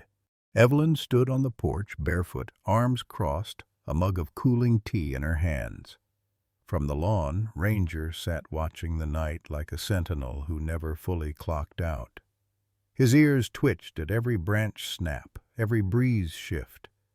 Behind her, the screen door creaked open. "Rowan," she said without turning. "Still got it," came the familiar voice, dry and calm. "Even after a year off the field." Evelyn smirked and turned slightly. "You don't usually come to weddings empty-handed." Rowan held up a plain manila folder. "Didn't want to ruin the day, but I figured tonight might be the right kind of quiet." She took the file and opened it slowly. Inside, a satellite image of a compound, a blurry photo of a man stepping off a private jet, an intercepted transcript with one word circled in red dominion. Her fingers tightened around the edge of the page. "I thought it was over." "We all did," Rowan said. "But intelligence flagged chatter last week. Madrid, a shell corp tied to the same network Parker used. Same funding trail. Same encryption protocols. But someone else is pulling the strings now."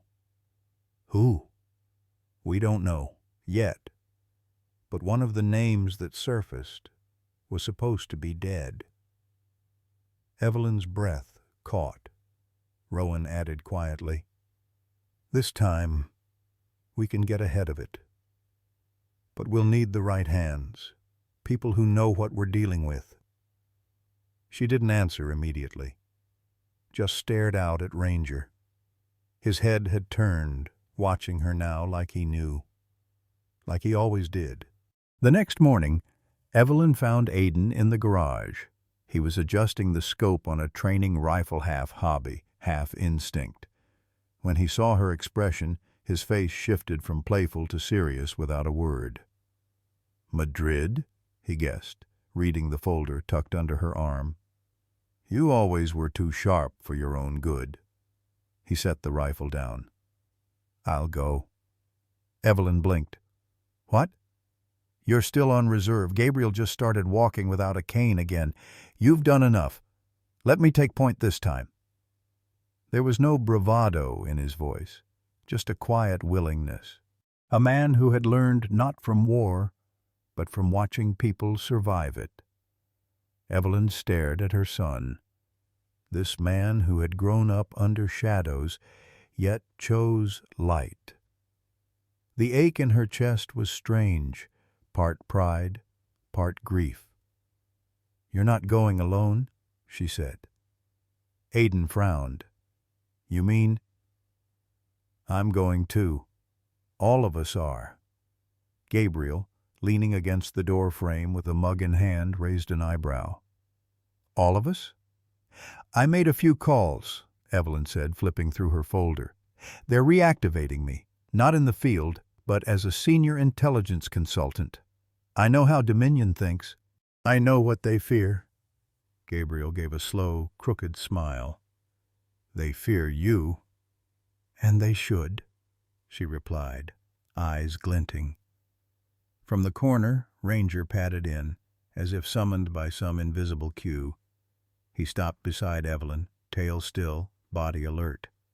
She reached down and placed a hand on his back.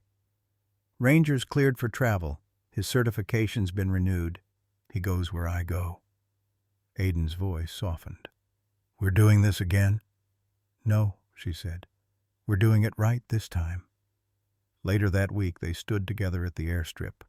The C-130's engines were humming, the ramp lowered. The wind tossed Evelyn's coat around her calves as she adjusted the strap on her bag. Gabriel secured the last of their gear, while Aidan handed off paperwork to a young agent with bright eyes and steady hands. Ranger sat between them all, eyes fixed on the horizon. It wasn't the same as before. It wasn't desperation or vengeance that drove them now. It was clarity, purpose. They were not just a family who had survived something. They were a unit, tested by fire and rebuilt by choice. Evelyn turned to her son. "Still sure?" Aidan nodded. "Always." She turned to Gabriel. "Still trust me?" He stepped forward, kissed her forehead. "With everything." And then she looked at Ranger. She didn't need to ask. He stood on all fours and took the first step up the ramp. Together they followed. As the aircraft doors closed and the engines roared louder, Evelyn looked back through the small round window. The world they'd rebuilt was still out there, but the world they had yet to save was calling, and this time they would answer it as one. The tarmac still held the night's chill, though the horizon was beginning to catch fire with the promise of dawn. The massive transport plane loomed before them, its hull matte gray, its engines quiet for now. A soft breeze drifted over the airstrip, tugging at loose straps and jacket collars. The silence wasn't heavy. It was anticipatory, reverent. Evelyn stood a few paces behind the ramp, her boots planted, her eyes not on the plane, but on the figure beside her Ranger. His coat glinted faintly in the breaking light.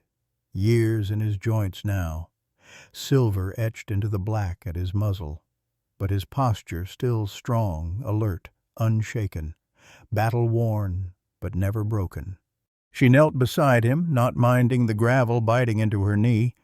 Her fingers found the space just behind his ear, his favorite spot, and scratched gently. He leaned into it with a familiar exhale. The sound felt like home. "One last mission, boy," she whispered, the words thick with meaning only they shared. Not just one last operation, not just a loose end. It was the last thread tying them to a war that had never fully ended inside any of them. Her voice trembled just slightly. "Let's bring them home, for good." Ranger's ears perked. He turned his head, nose brushing her cheek like a seal of understanding. Then he barked, sharp, short, certain. Aidan looked back from the plane's open ramp and smiled faintly. "He says he's ready." Gabriel stepped down beside Evelyn, a hand on her shoulder. "We all are." She stood slowly, brushing the dust from her knee, and looked at the two men, her son and the man who had never stopped writing her letters. For years she'd thought she'd lost them, but now they stood beside her, whole and willing. The three of them began to walk forward. Ranger didn't wait. He trotted just ahead, like he always did, clearing the way, claiming the path, sentinel of something sacred. Behind them, a young flight officer saluted. "Safe journey, Director Shaw." Evelyn nodded, but didn't speak. As they ascended the ramp, the first golden blade of sunlight broke free from the skyline. It spilled across the tarmac like molten promise, hitting the tail of the plane and the flag painted there. Red, white, and blue, motionless in the still air, but resolute. The camera would have followed Ranger, of course. Up the ramp, past the shadows, into the light of the hold, then upward rising toward that flag, and beyond that flag, the sky. And in that sky, the rising sun. In a world where trust is often fractured and loyalty tested, stories like Evelyn and Ranger's remind us of the quiet, unwavering bonds that never ask for recognition, but are always there when it matters most. The tale of a mother, her son, and the faithful German shepherd who bridged the years between them isn't just fiction, it's a tribute to resilience, to healing, and to the kind of love that doesn't need words to be understood. German shepherds like Ranger are more than working dogs. They are protectors of truth, companions in silence, and sentinels of the human heart. Through their eyes we see what courage really looks like. Through their loyalty, we learn that even the deepest wounds can find their way to light. This story is not only about espionage or lost time, it's about choosing compassion over vengeance, connection over control, and family over fear. Whether by blood or by bond, the ones who stand beside us, human or canine, are the ones who help us become whole again. So, hug your dog a little tighter tonight. Speak kindness. And remember, sometimes the bravest hearts walk on four legs, and they bring us home.